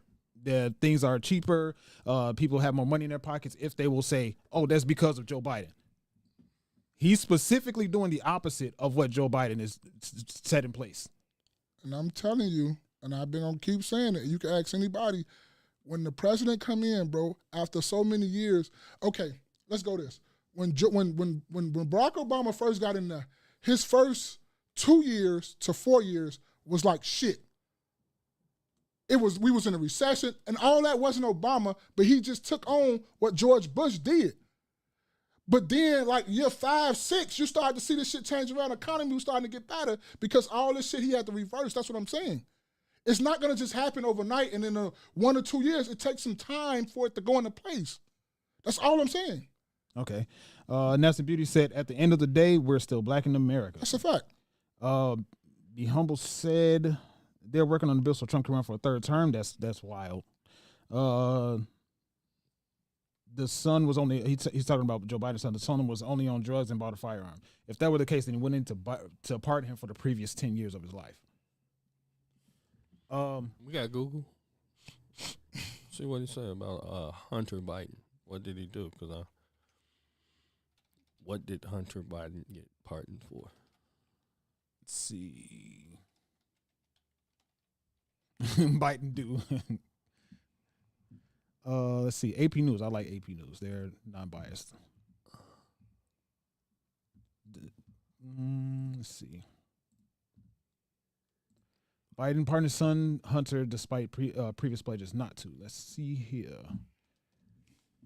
President Joe Biden pardoned his son Hunter, sparing the younger Biden a possible prison sentence for felony gun and tax convictions, and reversing his past promises not to use extraordinary powers of the presidency for the benefit of his family. Oh yeah, I'm gonna go ahead and go ahead and pardon mine. That's nothing. That's nothing. But that's worse than what they did do. No, hell no. That's all I was arguing. You being sarcastic, bro? Is it not? That's not so. No, I'm saying. Yeah, so them overthrowing the government, trying to start a coup of this country and starting a civil war is way worse than what Biden did. Joe, that's one person. They tried to start a civil war. Are you saying that I said that Hunter Biden did was worse? Is that what you're saying? You did say that. I'm saying it has. I'm saying it has. There's something more to this pardon. That's just that. I mean, shit, what is it? That's all I'm saying. What is it though? I mean, if that's what they put, what else is it? Because I'm trying to. What else?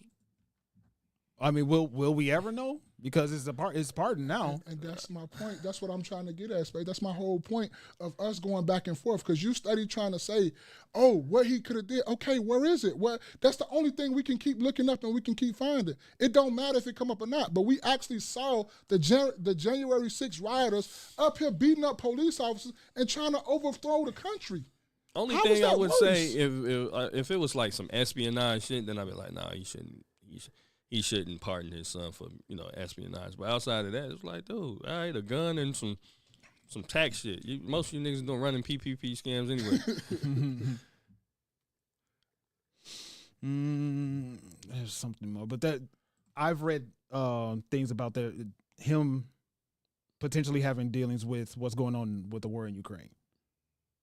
But still, and potentially like treasonous type of stuff. But why?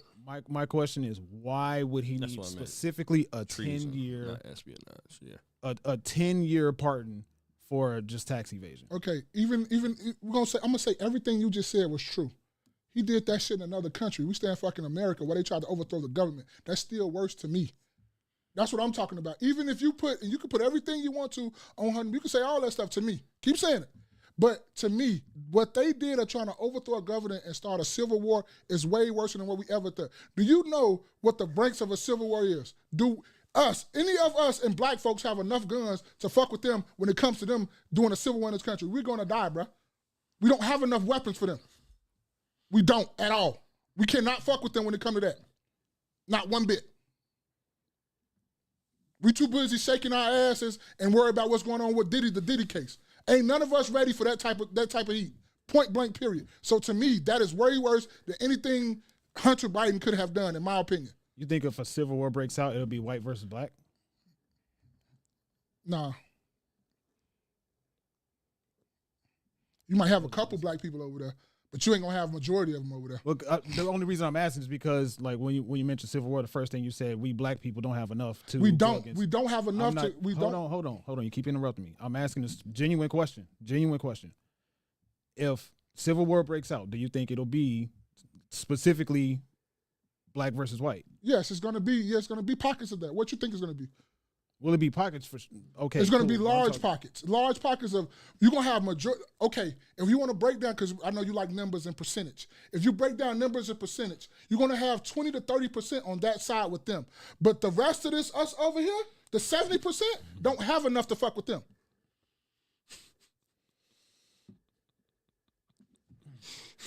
Niggas can't never have a serious conversation. But it's not gonna. Like, Thank no, you, bro, that's gonna Beauty. be. I think the whole race thing. Will there be people that have vendettas against the other side and be like, okay, this is my time to do whatever I want to do against. I'm a white person. I'm gonna do whatever I want against black people. Will there be black people say, oh, this is my time to do whatever, exercise whatever vendetta I have against white people? Yes, but Nasty Beauty said it best, and what I was thinking is going to be rich versus poor, or even poor versus poor. Who is majority poor? White or blacks? Whites. Oh yeah, because it's more of them. You're right. My bad. It's more of them. But I mean, I can't see it being rich versus poor. I just can't. I mean, we can rich versus poor all day right now, and the poor whites is gonna still talk crazy about the blacks. You know what I mean? Like it doesn't stop. I don't see poor whites really. Yeah, you know, I don't see them really pointing up at the rich white people and having a problem with the rich white people. They have a problem with blacks. It just is what it is. Now, the issue with black people is as if you can go ship white people off some goddamn way and take, you know what I mean? Like, black people talk like, hey, nigga ain't taking my guns. Well, it's not a problem. I got a rocket launcher. We can blow up your house. And that's my... You know what I mean? You've seen what they did in Philadelphia. You know, like, just to get one person, they bombed the whole block. This is in the 80s. Yep. So it's not no problem. But when I hear civil war, I don't think it's gonna be rich versus poor. I think but the people that were in the White House that stormed the Capitol were predominantly white. No, they were. So I mean, I'm missing your point. I'm sorry. I'm saying because I think again, will there be pockets of black, specifically black versus white? War or people exchanging fire amongst each other? Absolutely. But it was white people that went against white people when they went to the war, when they went to the White House. But in the just like the Civil War, it was white people against white people. Right. But it was the undercard. I mean, the underplay there was shit. It was to keep slavery going. Mm-hmm. So it wasn't. It was still about skin color. But I'm saying, but also too, you just made a valid point, and I'm glad you said that. When they was at the Capitol and they were trying to run in there, how many black people was in those crowds to help them do that? It was, I don't know. I was watching videos. I wasn't paying attention. It wasn't that many. So that's my point exactly. The black people is going to try to be more on the side of the other side that's thinking this is wrong, that they're trying to overthrow the government because they didn't get what they wanted. So we're going to be over here with them.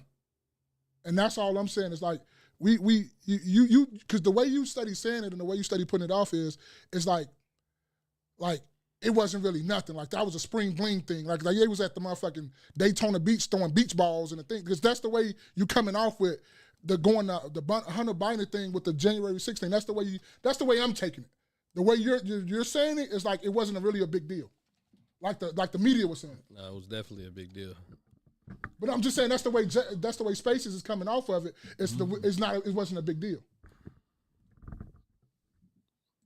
No, I'm not insinuating that whatsoever. No, but I'm not saying. But I'm saying that's the way you're coming off. No, I'm January 6th was a very big deal. I think in order to specify a 10-year pardon just off of tax evasion, there's got to be more than that. It probably is, but what is it? Maybe we'll never know. Trump is doing a lot of declassification of certain things, so maybe you'll know. Information. Year 11. I say year 11, right? It's 10 years. You say you got a 10-year pardon. Oh yeah. It was a 10-year pardon.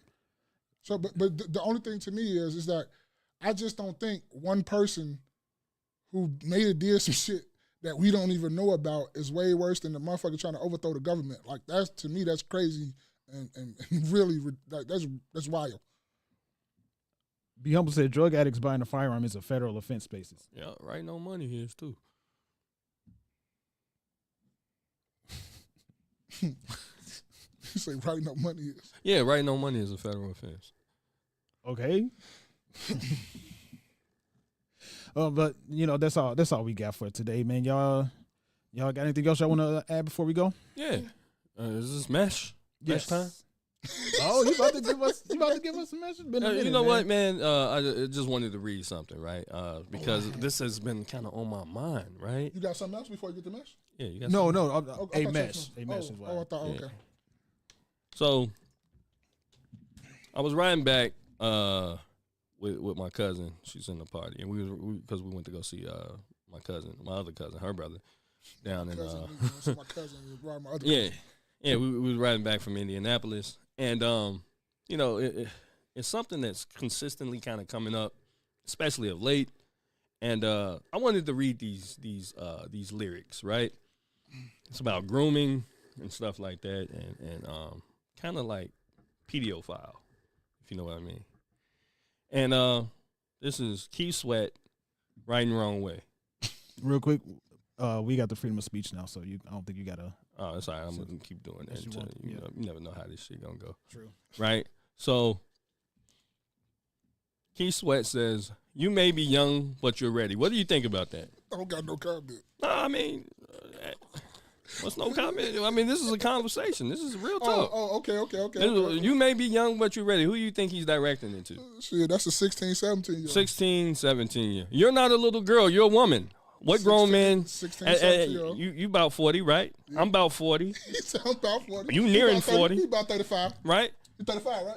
35. He about 35 in the middle. As, I guess middle-aged men. We're officially middle-aged men. Have you ever one time had to tell somebody, a woman, that you're not a little girl, you're a woman? No. Huh? No. Even when you were an adult, right, in your 20s, hey, you're not a little girl, you're a woman. You know what's crazy? I find that a lot of people of the Caucasus Mountains, they find that is arousing. The idea of that is arousing to them. Mm-hmm. They refer to each other as, like, when it comes to intimate situations, they refer to each other as little girl, little boy. Where you get this from? Yeah. They say that. They say it in movies. What the Like in movies. I'm looking at him like, what the fuck you get this in from? movies? Maybe this is where this nigga got it from. This is a nigga, all right? And he says, take my hand, right? Who do you normally take your hand up? Your daughter, your child, right? Take my hand, right? And now he says, I'm yours for the taking. So now he's trying to play with the little girl's mind, because this is clearly a little girl's mind. And, I go further on down and he says, don't play no silly games with me, baby. Don't play no silly games with me, baby. So you're telling somebody younger, don't play no games with me, right?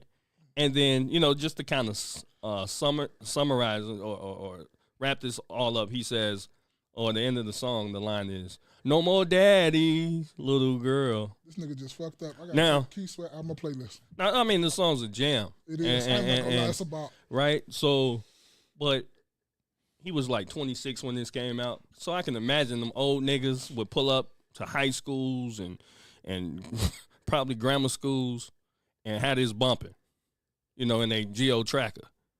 Aaliyah had a song, "Age Ain't Nothing But a Number." Of course, that was written by R. Kelly. And right? R. Kelly had this song basically saying, I don't see nothing wrong or well, that was with a little bumpy ground. R. Kelly has the she's got that vibe, right?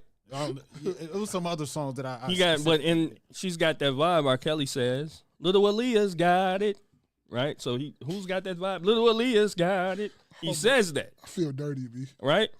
So no, well, we wasn't even grown at this time. We listened to it now. But what I'm saying is, I'm watching a lot of true crime stuff and you know, just stuff that come across YouTube and a case that kind of, you know, I don't know, it really pulled on my heartstrings is this young twin, and this I think maybe it happened happened in 2021, I think, but this grown man, he was like 41 years old, and he impregnated this 12-year-old girl. Well, she was 12 at the time. I think she was 12 at the time.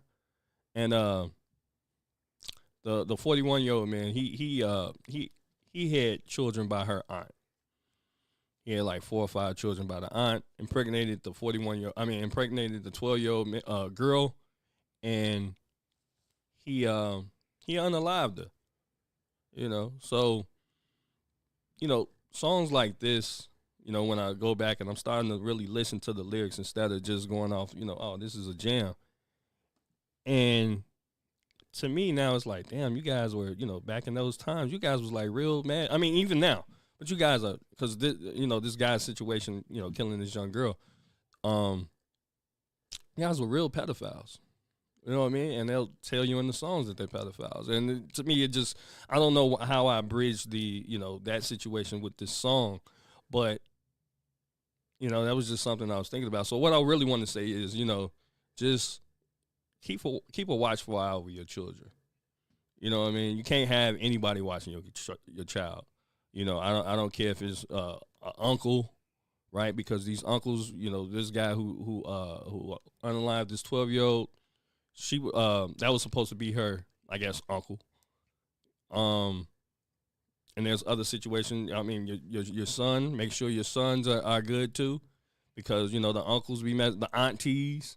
You know, a lot of times the aunties they get away with murder, right? And just random people. You can't have your kids just out here spending the night or just going over to people's houses and stuff like that.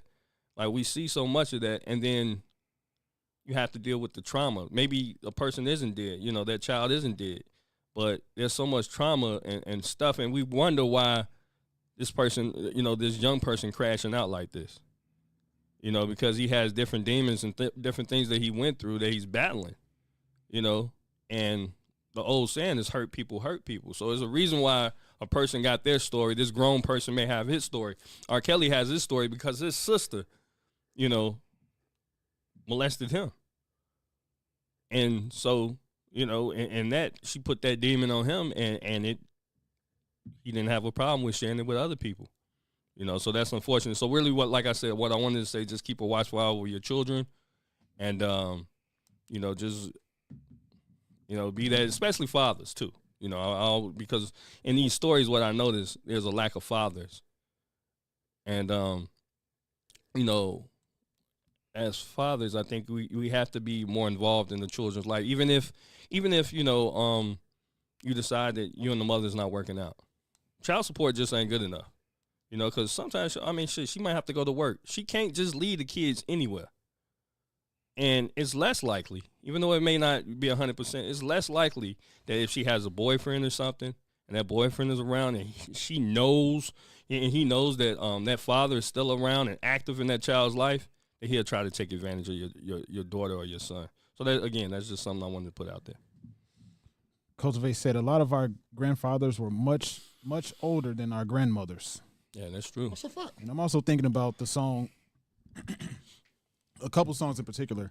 Pretty Ricky, they have a song called Nothing But a Number. They say, the lyrics are, you say it's because of my age, girl, but age ain't nothing but a number. Then on the next album, they have a song called Too Young, where it's basically saying in reverse. But damn, we going on through the whole little thing. Hey, this is a hidden match. Yeah, it's a hidden match. But two people my age and the people like, you know, in our age group, when they start talking about, you know, they want a 21-year-old, I'd be looking at them crazy. Like, I wouldn't leave my daughter around you. And if I catch my daughter or any one of my homies' daughter with man, we beat, man, what? Y'all already, man, what? That's a freebie. That's honestly why when you said earlier, J. Day, paying attention to lyrics, that's honestly, a lot of people give me crap about it, but I can't listen to R. Kelly. I can't. Because a lot of his music was, at least his earlier music, like when we were young, was about what he was doing. I understand. He just fucked me up with that, because that's my joint, though. I'm not going to lie. That what you was just reading the lyrics to? Yeah. That's one of my joints. And it's like, ugh. And I always listen to it like that, but I just like try not to think about it. But it's like, right? And like you say, Space, it's like some of that stuff, the early R. Kelly stuff, is how you cringing. Like, damn, bro. Yeah. I mean, now that we're grown and you start looking. But then again, I always question people to listen to, right? A lot of people listen to a lot of these songs. When you go back and you listen to them, these niggas talking about side chicks, talking about having other babies, talking about having other families. They selling talking pussy. Talking about fuck, like that Janet Jackson, Anytime, Anywhere. She's talking about getting fucked on a wall. Yeah. Like if you listen to, I listen to like she's really talking about having sex and getting put on the wall and don't care about other people watching them have sex on the wall. Listen to these rappers' lyrics too. Oh yeah, you know how they do. The one thing that sticks out the most, not the most, but whenever people try to tell me I listen to the song for the beat and they don't pay attention to the lyrics of the song, I think about the lyrics where Biggie was like, "You look so good, I'll go down on your daddy." Yeah.